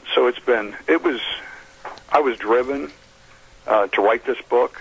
I was consumed by it, and I did want to provide something. And I'll tell you something else, but I want people to be empowered with a lot of this information. So at my website, I will send them a link to a PowerPoint presentation that they can use for the top 25 figures in the book. And they don't have to buy a book. They just go to my website, inconvenientfacts.xyz, and hit the subscribe button, and I'll get them a PowerPoint. And then they can go ahead and use that. And that way, if their idiot brother-in-law from Missoula posts something about polar bears on Facebook, they can have something that they can say, well, what about this? Yeah. So I think it's a valuable tool to provide to people. I went through each one of these inconvenient facts, and inconvenient fact number 28 has to be the biggest duh that I've ever heard in my life, but yet the liberals don't understand this. Inconvenient fact number 28 is, and I quote, for human advancement, warmer is better than colder. And I don't know why you need a scientist or anybody to tell you that, but the left doesn't seem to grasp that idea. Well, the section you're really going to like in the book, and I loved it. I could have devoted 60 pages to it, but it's the relationship, the historical relationship between temperature and civilization. And we saw just time after time, when we go into these rising, into the warming periods, we saw great civilizations rise up, technology increase. The reason is that during these warming periods, like we're in today, we could grow lots of crops. People flourished. You don't have to worry about grubbing for your next meal. You don't have to worry about feeding. How am I going to feed my family tomorrow? There was plenty of food to go around, so people had time to tinker, to dream, to invent, to sculpt. And we saw during those warming periods great advances. We saw in the Roman warming period, we had the time of Christ, the great Roman Empire, and then we see between each of these warming periods, it would get cold, and bad things happen when it gets cold. Absolutely. Famine, crop failure, pestilence, mass depopulations occurred time and time again. So warm is good, cold is bad. Greg, let me ask you this. The book, how long has it been out, and what has been the resurgence of calls back to you or letters back to you from the left? What's been the response so far? It's been out. It came out end of last year, and so it's been out now 4 months. We've gotten great response. I've not gotten a lot of pushback from the long knives with the liberals, although I was just invited, actually just an hour ago, to come on the biggest progressive radio station in the country, and I've got to think about it. She wants to record it, but they'll splice and tape absolutely and turn it into a circus instead of. So we've got there's interest. Brian Kilmeade of Fox News is a big fan of the book, and he's helped out. And I've been on Tucker Carlson, which does great things for book sales. I'm sure it's not going to do anything like Zeb at the Ranch is going to do for me, but you're a legend, so we'll see what happens. But I think that's coming. I've been out speaking. Interestingly, I got contacted by Calvin Beisner of the Cornwall Line, which is a Christian group. And there's nothing in the book about religion or anything, but he says, your book aligns so much with our philosophy, and their philosophy is that we need to use all of God's creation for the betterment of mankind, all the while doing it in a responsible manner. And he says, this book and I thought about it, and I said, you're right. This is what the book talks about, is that, we can be using fossil fuels, which are bettering mankind. They are. We can do it and be responsible about it. And actually, there's a strong case I make in the book that increasing CO2 is benefiting the planet greatly in quite a number of ways. Greg, let me ask you. Fertilization, increasing soil moisture is a huge, huge topic we can talk about. Right. But it's leading to a greening of the earth. Greg, let me ask you this, and I'm almost out of time, but I want to elaborate just a little bit more on one more fact. How big do you think that this book can be as far as maybe being the door opener, maybe starting to pick the football up and go down towards the next goal line, of maybe getting the public to understand that we're not going to take liberal control and we're going to look at pure facts? How big do you think this book can be? I think the people, you would not believe the number of people that have bought multiple copies of the book. They buy it and say, oh my God, oh my God, oh my God, we need to get this in everybody's hands. We need to get it into schools. It's so clearly written, and again, it's thoroughly sourced and referenced. It's all science and fact-based, so I think it'd be huge. We've had a lot of people buy a copy, read it, and then they'll come back and buy 15 more for all their grandkids. And people sing the praises of the book. That's what happened with Brian Kilmeade. The first 2 times he interviewed me, he hadn't read the book. And then he went on vacation. He came back, and he was like a house of fire about how great the book was. Absolutely. And so, yeah, I think I would like that to happen. And with help from people like you spreading the word, and some of your listeners going to buy the book and telling their friends, we're spreading the word about this. So thank you so much for having me on. No, it's my pleasure, and I'm going to ask you, please, would you share with my audience where they can obtain the book? Where can they go buy it today? Yeah, it's at my website, inconvenientfacts.xyz. It's on Amazon, Barnes & Noble. If you just search for Inconvenient Facts, the science that Al Gore doesn't want you to know. It's actually now just in Barnes & Noble brick-and-mortar stores just got in there in the last 2 weeks.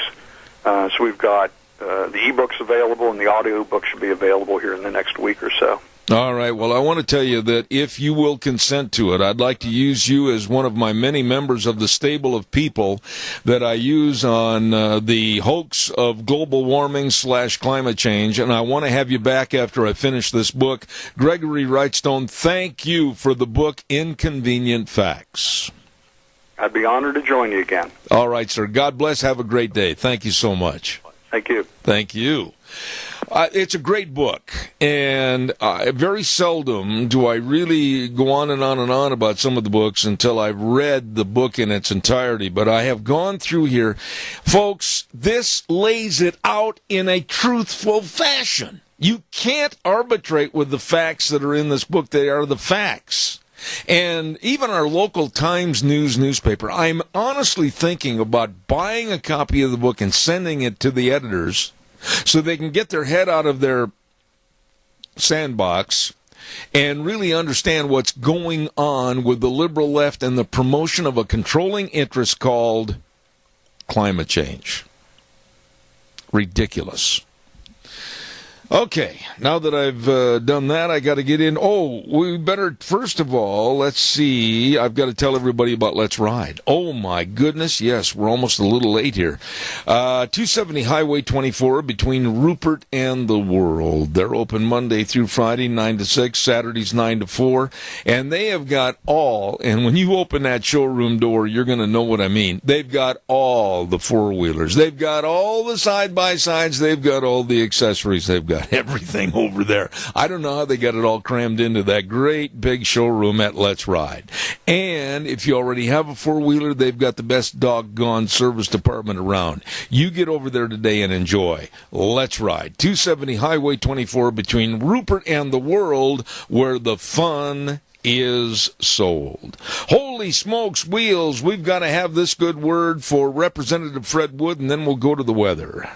Re-elect Representative Fred Wood, District 27. Here's Fred's views on water. Zeb, without water, Idaho as we know it would not exist. The Ninth Circuit Court of Appeals ruled in favor of salmon versus power production. As a senior member of the House Resources Committee, I will do everything within my power to stop downstream interests from taking Idaho's water. Vote May 15th. Representative Fred Wood, District 27, paid for by the committee to re-elect Fred Wood, Steve Westfall, Treasurer. Don't forget our weather forecast, Zeb. Okay, I won't. I'll do it right now, I promise. Phillips, Oaks, Goodwin, Crane, and Company. I'll bet you they're all collectively sitting back today, the day after tax day, going, woo. They put in a lot of hours getting everything ready for tax day.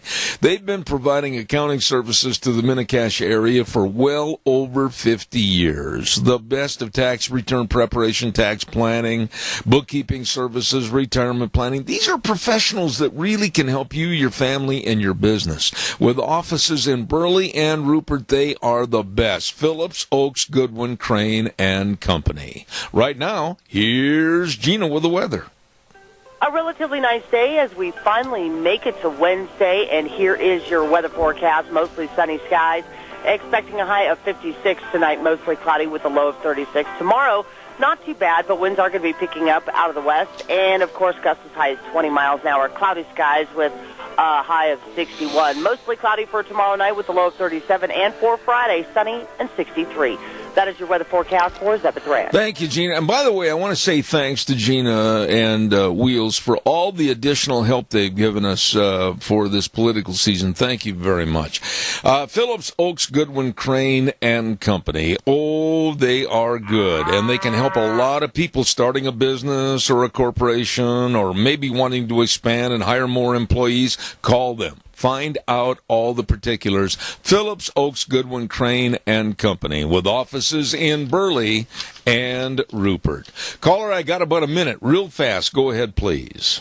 Okay, yeah, you were talking about sending a copy of the book to the Times News. Do you actually think they would care about what the truth is? I think all they care about is following their political beliefs and they're, I think they're pretty well Democrats, and the beliefs that they get out of the Washington Times and these papers like this.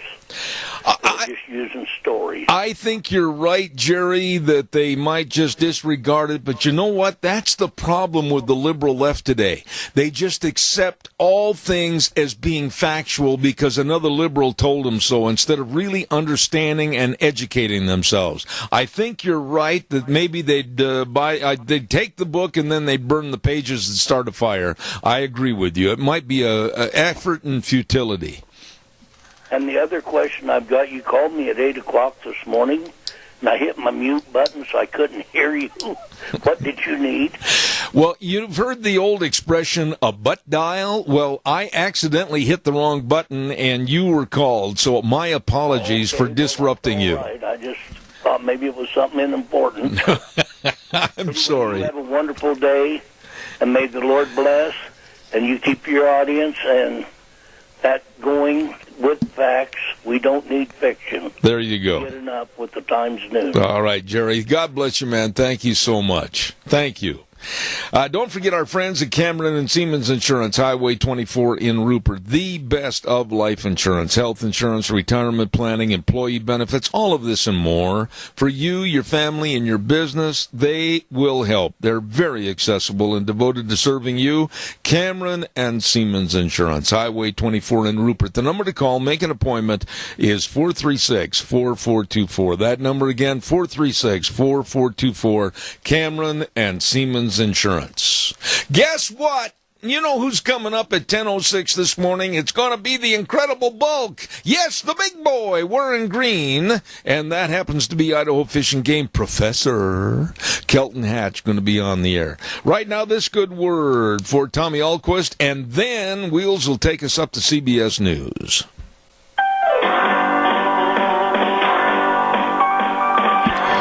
Oh, listen to that old piano right there. Good morning, and welcome back, Zeb at the Ranch, for a Wednesday already, April 18th. And we're brought to you by our major sponsor, your Magic Valley Les Schwab Tire Centers, all 7 locations serving you, along with some of our great advertisers, including Burley Physical Therapy and Rehabilitation at 1263 Bennett Avenue, Suite 2 in Burley, helping you get back to being you. I wish the folks at home could see the incompetency that I have to put up with Kelton Hatch. He has to play with everything. It's a good thing we don't have a time bomb here or something like that. Wheels, if you would, sir, please, can we have this good word for Brad Little? For governor, who can conservatives trust? Not Boise developer Tommy Ahlquist. Tommy Ahlquist's tax plan would raise taxes on everything from farm equipment to haircuts. Tommy's given thousands of dollars to liberal Democrat politicians. And Tommy didn't even vote for President Trump against Hillary Clinton. Tommy Ahlquist is not one of us. And Raul Labrador, he stuck taxpayers with the bill for his luxury SUV and used his campaign cash to pay his wife over $100,000. Raul Labrador's part of the swamp. Idaho needs a trusted conservative. Brad Little is pro-life, pro-marriage, and pro-Second Amendment. And Brad Little believes in lower taxes. It's why Brad Little voted for the largest tax cut in Idaho's history. And as Lieutenant Governor, Brad Little cut his own budget every year, saving taxpayers money. Brad Little, the conservative we can trust for governor. Paid for by Brad Little for governor. Vicki Rich, treasurer. Thank you very much. And don't forget, Kent Searle wants your vote to become District 3 Cassia County Commissioner on May 15th. Kent Searle, lifelong resident of Cassia County, has the experience of being a farmer and also serving you as an EMT and a first responder. And he's also gained your trust, serving on the Ag Advisory Committee and the Gateway Powerline Committee. Kent Searle says, together, we can make Cassia County even better. Kent Searle for District 3 Cassia County Commissioner, May 15th. Dan Gammon, treasurer. Well, ladies and gentlemen, I have never in my life witnessed some of the happenings of this man as he's playing in the studio with all the available little rubber toys for him, stretching out my rubber bands that are necessary for another use at my home. I don't know what to say, except he calls himself now the professor of fishingology. Here he is from the Idaho Fishing Game. Hello, Kelton Hatch. How you doing, Zeb? A lot better 30 minutes ago than I am now. You shouldn't leave toys out if you don't want me playing with them. These rubber bands are awesome. Do you have kind of a superior review of how you're doing on the job with the Fishing Game? Yeah, but not about you. But how really have you passed these tests? Because I'm a hard, honest worker. And I can walk without crutches, too. You know, you really do have a tendency to drive people crazy. When you leave stuff here, you ought to see Zeb when he's trying to read something, and if you can get him to laugh, it's pretty funny, because he's really struggling to maintain control sometimes. Well, I used to laugh at the Three Stooges movies, too. I know. Tip your mic up just a little bit Well, more, if you didn't please. have everything for midgets in here. Well, listen, put a cape on and fly to New York City. How are you? I am so ready for spring. The moisture's been awesome. Getting a little tired of the wind. But we've had a great winter. I mean, I'd like to see a little bit more snow in the mountains, just because looks like we're going to be fine on our water and stuff like that. Most of our reservoirs are filling up. However, we got tremendous deer survival. Fawn survival's up there in that 85% That's range. good. Yeah, That's good. it's huge. Real good. And elk are almost 95% calf survival, and so game animals are doing good. Birds are bird numbers are looking strong.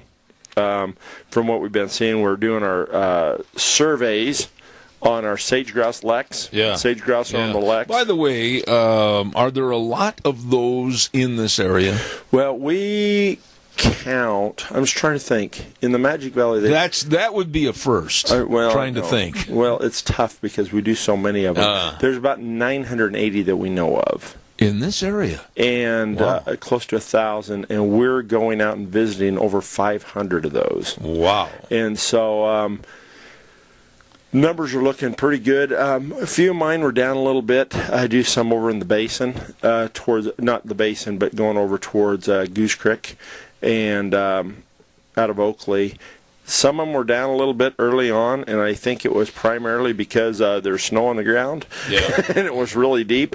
And so I'm hoping to get down there next week and look at those again. And then I'm doing some out in Three Creek, and numbers were actually up on those leks. They didn't have 6 inches of snow on the ground when I showed up. I was going to ask you, what about back in, let's talk right south of me, back up over the first two mountain ranges. What's the snow like back up in there? You still got a lot of snow in on the north-facing slopes especially. I mean, it's starting to burn off up high, but pretty good. But, you're still going to run into snow drifts. I see. So it's going to be a day or two before you can get up on your quad, your ATV, and go buzzing around. All right. Well, now let's get right to the situation at hand. Trophy applications. You're not talking about giving a trophy to everybody that plays, are you? What we do. Because we fill for people. Oh. And everybody that participates. How sweet. Well, you get a participation ribbon because you come down and you pay your money for your moose, sheep, or goat, and we give you a little participation card saying you paid. Oh, my. And then if you draw, we send you a tag.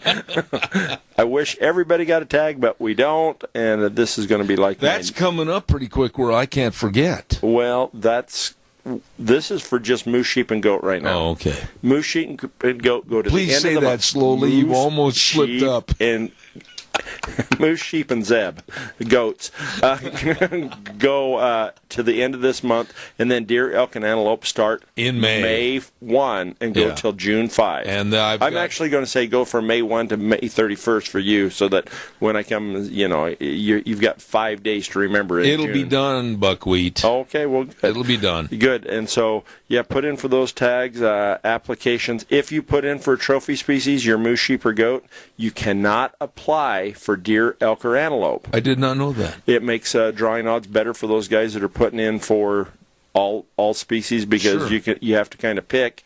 You can, however, put in for unlimited permits and extra tags if you apply for a trophy species. Okay. You just can't put in for the other ones. I know it's kind of confusing, but we'll get through that. But well, now that you're a professor, I mean, you absolutely hopefully can I can explain everything. Hopefully I can explain things. You're so excellent at that. Well, I appreciate that. And by the way, we have a moment here.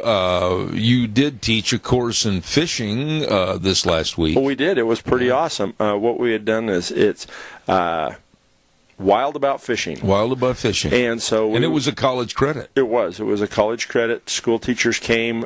We had teachers from around the state. Well, shouldn't say around the state. From Blackfoot to Napa. Really? It came to the regional office. What we had done is we sat down and we talked to them about water quality and what habitat fish need. We dissected fish with all the teachers. What we're trying to do is get them set up so that they have the knowledge to be able to take their kids fishing. A lot of people don't understand this, but one of my children was quite hyper. Go figure, because I've got a little bit of ADD myself. This is almost unfathomable. I know, for you, it's just like, wow, really? I can't believe it. You're so calm. but like a whirlwind in a bottle. But getting outdoors for him is what, and his school teachers when he was young said, well, he needs to be homeschooled. He needs to be on drugs. He's just a little bit too much for us to handle. Really? And we came up with the conclusion. Our method to our madness was we just dressed him up even in the winter, and we went outside and played with him. And he went fishing, and he went camping, and as long as he gets these couple hours outside every day, he can sit down and is doing awesome in school. Does very well in school, has been able to learn to control that. But it was just being able to burn off that nervous energy. He couldn't stand being cooped up. He couldn't stand being cooped up. Yeah. And you're seeing more and more of this. Look in at school. you. I mean, it's hereditary, and I'm not making fun of it. I mean, I can see that being in a maybe a 20 by 16 office is absolutely about ready to drive you nuts. Oh, it about puts me through the roof. I mean, I have to. And there's nothing wrong with that. No, it's I do much better in the great outdoors, and so that's debatable. Well, at least people don't have to watch me twitch,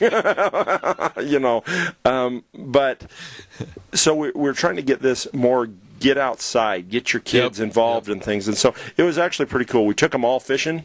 All the teachers. Teachers went fishing. How many had never fished before? Out of that group, we actually had several that had fished. Probably 80% of them. There's only a few that hadn't fished, but they had all pretty much quit fishing, and they didn't like it because they didn't know how to cook it and process it.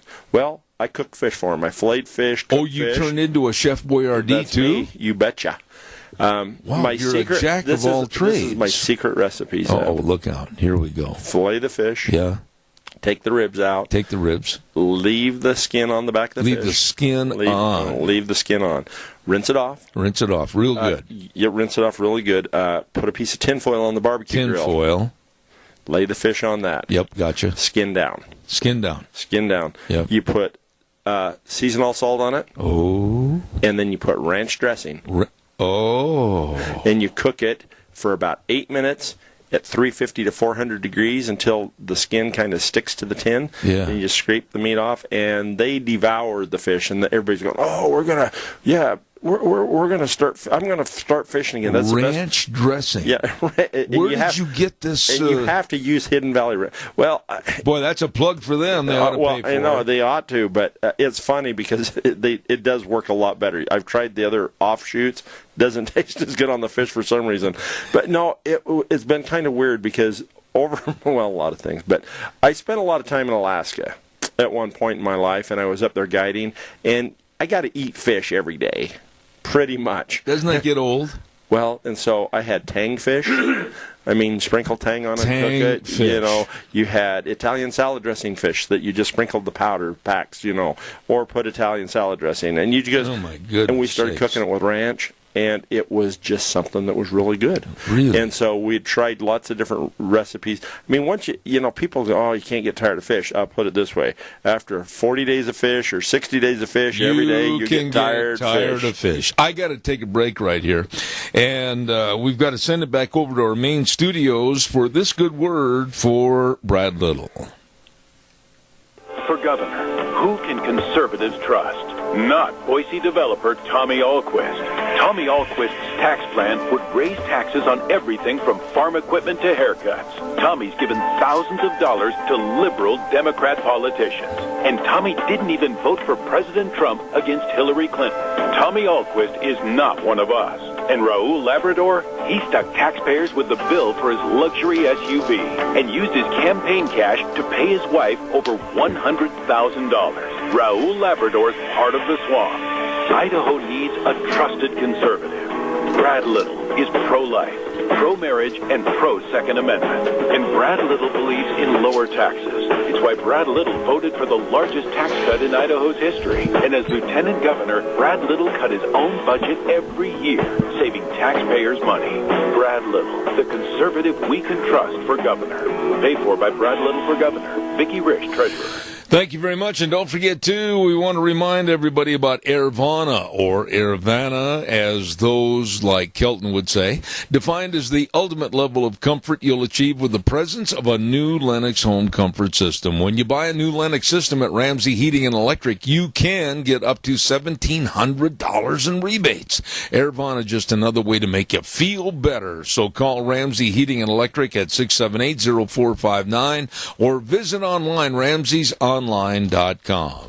One more good word, and then we'll get back to the golden tones of Kelton Hatch. Don't forget Jim Patrick running for state senator again, District 25. He wants your vote on May 15th. That's right. He's a man who has supported you in the past with the best of knowledge. Jim's a former farmer for 40 years, 20-year bank director. He understands water issues. He understands the problems of the economy. He wants to continue helping you. Don't forget, Jim Patrick, State Senator, District 25. Re-elect him on May 15th, paid for by Jim Patrick for Senator, District 25. Kelton, I apologize that we kind of skipped down the line a little bit, but let's talk quickly if we can, and then I want to get back to this fishing story. But big game applications, we've covered that, haven't we? Oh, I got to turn your mic up again. I turned it off. I'm sorry. I appreciate that. That way when I sneeze, everybody don't hear it. But we've kind of covered the applications. We have. Okay. Yeah, just remember, if you're putting in for trophies, get her done before the end of the month. Be ready for your deer, elk, and antelope the first to next. Okay, now, what about this one? We've talked a little bit about the sage grouse on the Lex. We have. Do you have some more information you want to cover on that? Just if you get a chance, there's a lot of sage grouse out there right now. Actually, the Lek attendance gets higher later in the year. The number of males on it, they'll be out there for another probably 2-3 weeks. Okay. And so if you get a chance, just go drive some of these back bouncy country roads and look for birds strutting in the morning. Really? What time is the best time of the day? Morning? Daylight. Okay. You have to get out of bed pretty early nowadays. All right. Now, here's one that'll be interesting for a lot of people. Bear and turkey season. Opened the 15th. It is. And so general bear and general turkey seasons have opened. South Hills turkeys have opened. Youth turkey hunt started on the 8th and ended on the 14th. So it is hunting season again. So if you're looking for something to do, get out and stretch your legs, head up north and you can do a little bit of bear hunting, or head up a little further north and you can do a little turkey hunting. Let me ask you, we hear so much about the grizzlies in this part of the country becoming very dominant in Wyoming, Montana, and now also Idaho. What's the situation on grizzly bears? We got a couple meetings going on grizzly bears. We had one last night, had a pretty good turnout over in Idaho Falls on Grizz. We're looking to offer one grizzly tag for next hunting season. I don't know whether it's going to go through as yet. We've still got a few hoops to go through, but we don't have the numbers of grizz that like Wyoming has. Wyoming could offer as many as 12 tags over there. Really? Montana will probably average somewhere between, well, I should say Wyoming could be anywhere from like 6 to 12. You've always Montana could be around 4 to 6. You've always been a straight shooter and have addressed the issues and the questions, and I'm going to be very straightforward. The environmentalists are really out trying to stop this, as far as having a season or tags for grizzly bears. I have heard from a lot of people that are property owners and people that live in the respective areas, Montana, Wyoming, and here, hey, something's got to be done to manage. Yeah, they do. We've got over 1,000 bears in the population, which is a pile of grizz for that little corner. Yeah. And, we've done well with the wolves. No one can say that we've shot them into decimation. That's right. We've still got a population of wolves. And right now we're able to manage those wolves for the betterment of big game animals as well as for the rancher. Let us have that chance to do the same thing with the grizzly bears. Why? I guess the thing that blows me away is, I understand some people have this sympathy. They don't want to see any animal harvested. The bears are very special and spiritual to them, and they don't want them removed. I hear this about wolves. I hear this about bears and things. However, it's going to be better for these animals if we can manage them. If we can manage them and control. The only other option you got, Zeb, is get rid of everybody. Yeah. Kick everybody out of the state and turn it back to them. But if you want to live cohesively with wildlife, you have to manage them through hunting and fishing. And that's where you come in. That is. And it's kind of like animals in general. We have people with different organizations, whether it's HSUS or PETA, whatever. They are always making demands, but they are the least knowledgeable about what the animals need. Well, agree? Well, I think some of them have good knowledge. I'm not going to say they're the least knowledgeable. They just have a different viewpoint on how wildlife should be managed, and I do think it's for the detriment of wildlife 95% of the time on it. Some of these groups do help us maybe look at things we don't look at. I'm not going to poo-poo everything they say, but because it helps us, because when we hear these comments coming back on why, and then you kind of investigate deeper, well, we're going to have a hunt, but maybe we'll do something a little bit different to manage it a little bit better. And so... and I agree with your comments that it's good to sit down and listen to both issues, but the left, I'll call it, on these many issues, it's either their way or the highway. And I see that, and it gets very emotional a lot of times. It gets very emotional on both sides. You want to go to a fun meeting? You should have been to a couple of our wolf meetings. It's like, holy Hannah, it's like I'm glad we don't have anything people can throw, because it would get ugly in here. And so, and you see, people get very emotional about wildlife, things they care about. So, we've got another meeting. If you would like to go listen or testify, it's going to be at the Riverside Hotel, April 19th. That's up in Blackfoot, isn't it? It's in Boise. Chinden Boulevard. And it's at 6:30. They just had the one last night over in Idaho Falls, and so you can go listen in, testify. I think it would be great to get that permit. You throw a little lead at critters, it makes them a little more humble, and they run off. It's kind of cool to see wolves nowadays. It's like they don't hang around people's houses. We don't have issues with them hanging out in somebody's backyard eating colts as often. They come in at the dark of night. They're acting more like a wild animal. Before, you could be driving down the road and a pack of wolves may walk down the edge of the road with you because nobody had been flinging lead at them. Right. Well, now they know that there's a little fear there. We see lesser depredations on livestock around people's houses. We still have them up in the mountains and stuff like that, but we can manage them through wildlife services. And we're removing grizzlies right now from populations that get into trouble. You just took the words right out of my mouth. Are you having problems with grizzlies? Wyoming has had a lot, and I don't know. This isn't gospel right here. What I'm saying, I'd heard somewhere between 10 to 15 bears that they had removed out of the Wyoming-Montana area. It's somewhere in there. I know that they had enough issues with livestock depredation and bears in campgrounds and just continual issues that they had been removing quite a few bears, not a lot, but a few bears from those areas. Let's give those to the hunters. Yeah. Let sportsmen have that opportunity. Real quick, answer this question for me. I've only got about a minute left in this segment. Are grizzlies as dangerous with their persona as we think they are? If you really want to read interesting history, read it's called The Frontiersman, and it talks. Well, no, it was the Lewis and Clark. It was what was that book? It was called. I can't remember. It was Lewis and Clark Journey. I just barely got done reading it, and it was talking about they would rather have fought 3 Indians than to have to kill a grizzly bear, because the grizzly bear, they may put up to 6 balls into it, and they got to the point that they didn't, after Lewis and Clark saw him on the trail, they didn't even want to see him anymore. It was pretty much a novelty to see the great bear right at first, and later on it wasn't that cool because they knew they were going to probably leave. Yeah, they're big, they're aggressive, they're strong. I guided for them up in Alaska, and we had... And they're dangerous. They are. Once they're very aggressive.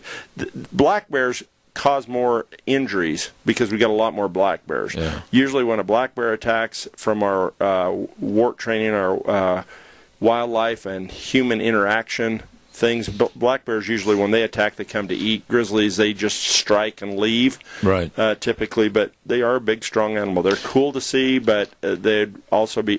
We need to manage them. All right, we're going to have a lot more with Kelton in just a few minutes. Don't forget, if you get a good horse, ride it. And when you get a great representative for District 27, you keep him. Absolutely. Integrity serving you, and that's, of course, Representative Fred Wood. District 27, he wants your vote for re-election on May 15th. Don't forget, Fred Wood, District 27, paid for by the committee to re-elect Fred Wood, Steve Westfall, Treasurer. Also, quickly reminding you, Leonard Beck wants your vote on May 15th to be your District 1 Cassia County Commissioner.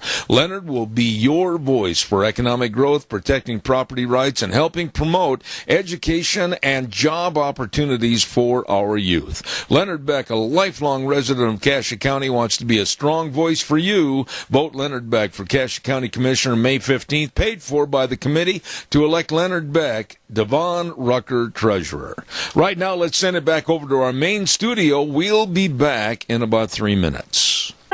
And now, back to Zeb at the Ranch on AM 1230 KBAR. To reach Zeb, call 436-2244 or toll free 1-866-927-4587. And now, here is Zeb Bell. A big sale. Would you quit playing with that ball on top of the table? It rumbles in the microphone. You Please, are Deanne, so fragile. Deanne, would you come in here and help Kelton just sit still like a good little boy, please? Thank you very much. Are you done? Why is your face red, Hatch? Because it's like I'm about ready. I need to go outside for a little bit. Okay. Please. Hey, don't forget the Bennett Boys Auction Service. Great big sale this Saturday up in Shoshone, the Lowry Estate Auction. This is going to be a A1 ripping good sale. 10 o'clock Saturday morning. Don't forget Shoshone, located at 521 North and, of course, 650 West. Look for all the sales signs for the Bennett Boys Auction Service. They're going to have all kinds of loaders and tractors and backhoes, haying equipment, rock pickers, farm equipment, cars, pickups. The list goes on. This is a big, big sale. Don't miss it. Saturday, this coming Saturday, April 21st in Shoshone, the Lowry Estate Auction managed by the Bennett Boys Auction Service. No sale too big, no sale too small. The Bennett Boys sell them all. I wonder if they'd sell Idaho Fish and Game officers. You're wrecking my rubber bands over there. This is my rubber band now. Oh, really? Leave your money on the table. We're talking to the Idaho Fish and Game, naturally, Kelton Hatch. What about super hunts? Super hunts. Super hunts are super. Yeah, I'll bet they are. Because it's kind of like a governor's tag. If you draw a super tag, you can hunt in any open unit and jump from unit to unit to unit. So, like if you drew one, Zeb, you could hunt 54, 55 during the archery. Oh. Then you could come back and you could hunt 54 Have with you ever your seen rifle. me shoot a bow and arrow? I know. It's pitiful. I figured people would get a giggle out of that. You ought to see it. I got one of those. Remember the old, of course you're younger than I am, but the old kind of, they were called Paul Bunyan bows? And nope. Are they a recurve? I'm guessing a recurve. No, they're straight bows. Oh, long bow. Straight bows. Long bow. And that's the only thing I ever learned on. And I could, if I was lucky, hit the broadside of a barn. Well, they do take a little bit more practice, those old style bows. Yeah. The new ones basically shoot themselves. Well, you can say that, but you need to practice a little bit with them, too. Right. But now I get back to my story. Oh, okay. Lest I digress. And if you don't harvest a deer then, you could go back to hunting unit 45, or you could go hunting unit 52, or you could. And so you get to hunt any open unit in the state. Those applications cost $6, and we give tags out for. We're going to be giving out in June, and the last day to apply is May 31st. Okay. We give out 8 deer, 8 pronghorn, 1 moose, and a 8 elk. partridge and a pear tree. And 8 elk. Wow. Then you can also put in for the divorce package. Maybe we shouldn't pursue that And verbiage. that's deer, elk, antelope, and moose. You draw one of all those tags. That's a $20 application. And they're going to be gone forever. Well, you can buy as many as you'd like. I see. And the last day to buy those is May 31st. Then we'll have a second drawing in August, and you can apply for less tags, but we'll also have super tags. That is a good program because all that money goes to Access Yes. Okay. And Access Yes purchases access through private land or of that private land for sportsmen to hunt. Good idea. Okay. Now, tell me a little bit about, I love this program. I think it's fantastic because I witnessed it over here at Rocky's Pond, and that's Take Me Fishing Trailer. And I brought you Let me have that. Let me have that. I'll put it and I'll advertise those. Can I tell you when they start first? You only brought one? I did. You're really prepared. June 2nd is our first one. It's going to be in Fairfield. Okay. And then I wish we'd have had, we've got a brand new pond over at Freedom Park Pond that's going to be put in over in Burley. It's going to be open after Free Fishing Day. Where's that going to be? Well, it's right there by the baseball field, by the airport, on the curve coming out of Hayburn. Over by the marina? Yeah, exactly. This gentleman has came in, and he got a bunch of money together and donations from people, and we used to call it the bird pond. The bird because pond. At one time it was a good fishing pond, and then the pelicans found it, and the cormorants. And so we would dump fish in there, and 80% of the fish were gone within 2 days. Really? By those birds eating it. Well, how'd you stop that? Well, this guy dug the pond to 20 foot deep. So really? It's got deeper holes in it, and we're going to have that Free Fishing Day. We're going to be over in Burley this year. That's the second Saturday in June, and then I don't have that on. I wanted to say that because we didn't realize everything was going to be together before that. I don't have that event on the free fishing. I mean, on the Take Me Fishing trailer card, and then we'll have other events over in Hagerman and Peekaboo. But it would take a pretty good pelican to go 20 feet deep. They can't, but the cormorants can. Okay. What does the cormorants look like? Cormorant, kind of a blackish color, brown. They're just a diving. Kind of an ugly bird, aren't they? Yeah, ugly. But here you go. Oh, thank you. So there you go. I appreciate that. I'll keep advertising for you. No, I appreciate that. And the neat thing about the Take Me Fishing trailer is I've kind of jumped all around on it, but if you show up at one of our Take Me Fishing events, you just show up. You don't have to have a fishing license that day, and I've got 125 fishing poles in the trailer, and I loan you a fishing pole, and we have bait, and what we're trying to do is get people back to fishing. Do you know what I did? I told you what I did. I bought a brand new, never been touched by human hands before, fishing rod and reel and all new equipment. Did you really? And a license for both fishing and hunting. Wow. Are you not impressed? Are you getting ready to retire, Zeb? I think so. Well, good. Well, get out and do some fishing. No, I'm serious. I thought it's been 30 years since I really enjoyed fishing. And my wife kind of goaded me into it, and she said, "Thou wilt do this." Well, it'll be good. It's good for, go out there and sit by a pond. Yeah. And catch supper. Yeah. And just relax. Enjoy life. Get out there and breathe some good, fresh outdoor air. And absolutely. We got lots of good urban fisheries as well as rural fisheries that people can get out and have some fun on. But your Take Me Fishing trailer, how many of those do you have? Just one? We have one in our region. One in your and region. There's one over in the Pocatello, Idaho Falls area, and there's another one over in Boise, one in Lewiston, and Are one they pretty well received statewide? You know, pretty well. We get a lot of people at ours. We can have, on a Wednesday, we try to run our events Wednesdays and Saturdays. Which day do you think we have most people show up? I'm going to, just by the way you asked, I'm going to say Wednesdays. It is,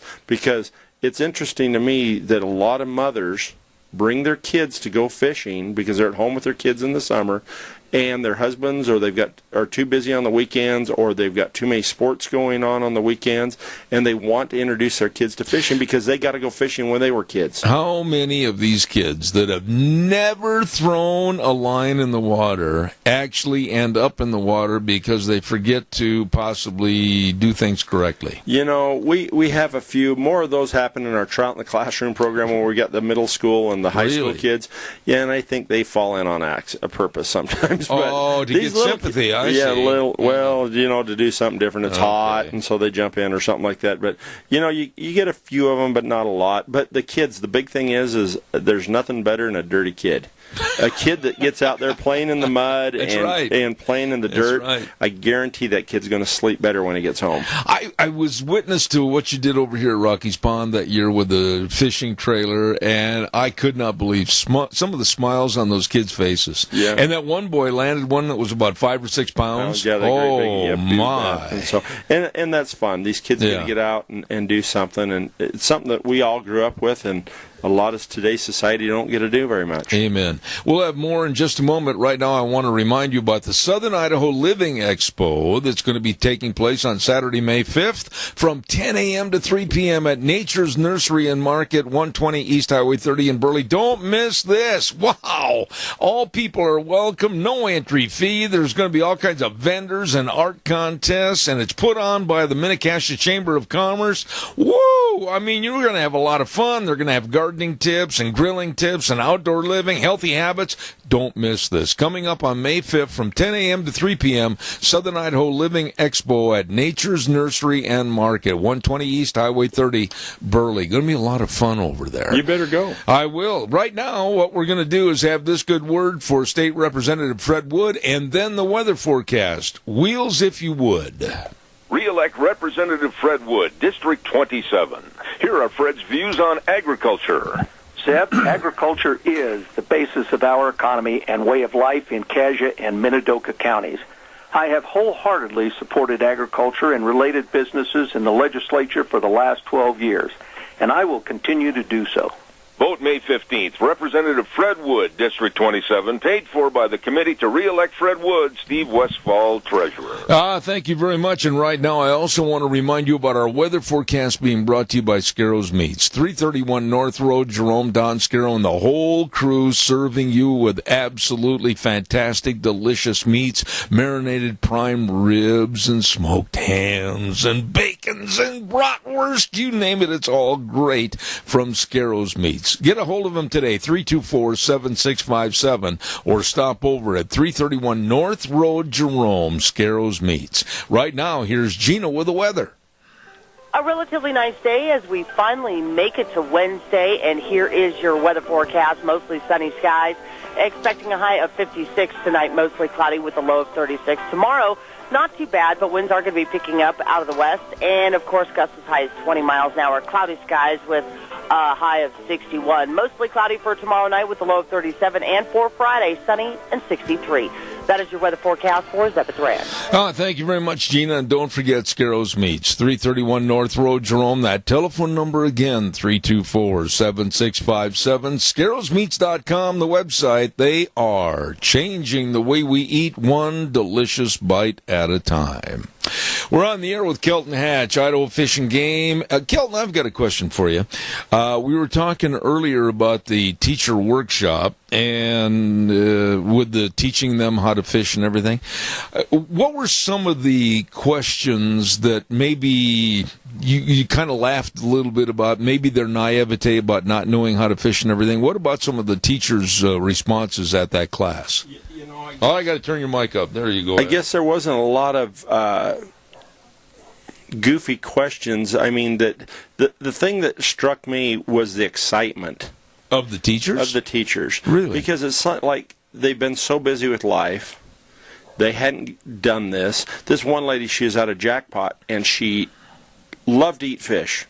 And she had a little piece of ground, and some guys would duck hunt her place, and they'd always bring her fish, and she loved eating them. She'd never been fishing, and she's like a little kid, and she'd never been fishing. And these other teachers, they'd say, "Oh yeah, I grew up fishing with my dad, but I haven't been fishing since I've had kids, or I haven't been fishing since I started teaching school." Then some of the other guys, that were there, we had several male teachers that were also there.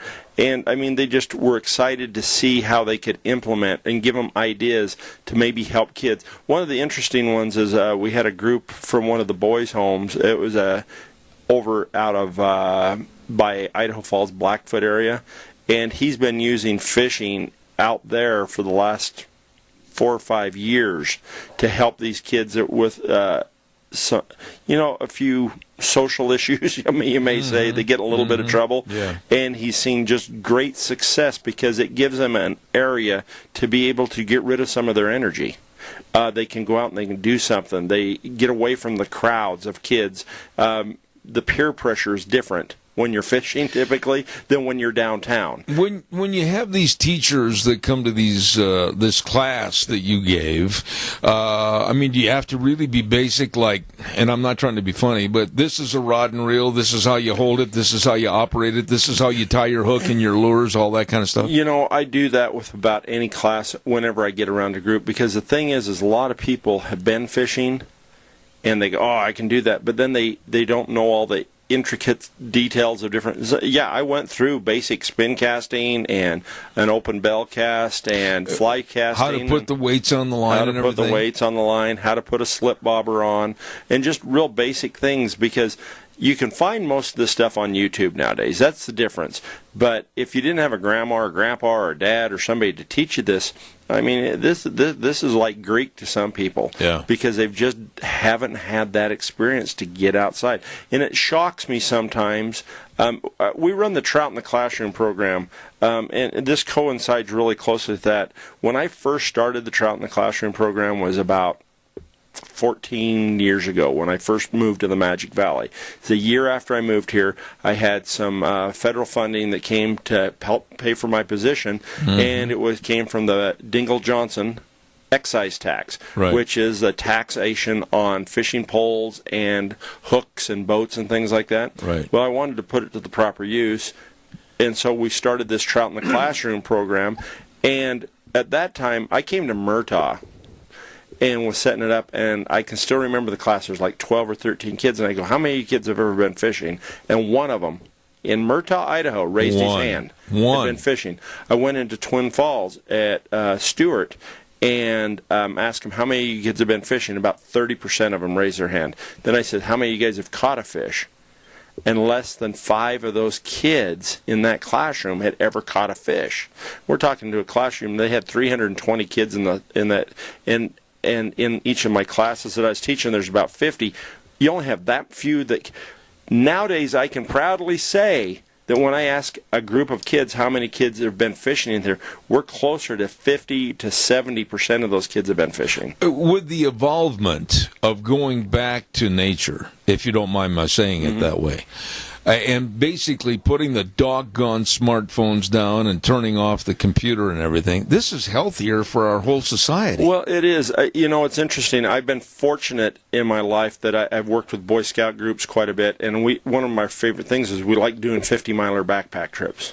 It is amazing to see a 12 to 16-year-old, 17-year-old kid, when you get them in the mountains out of cell coverage, how they actually become human again sometimes. Yeah.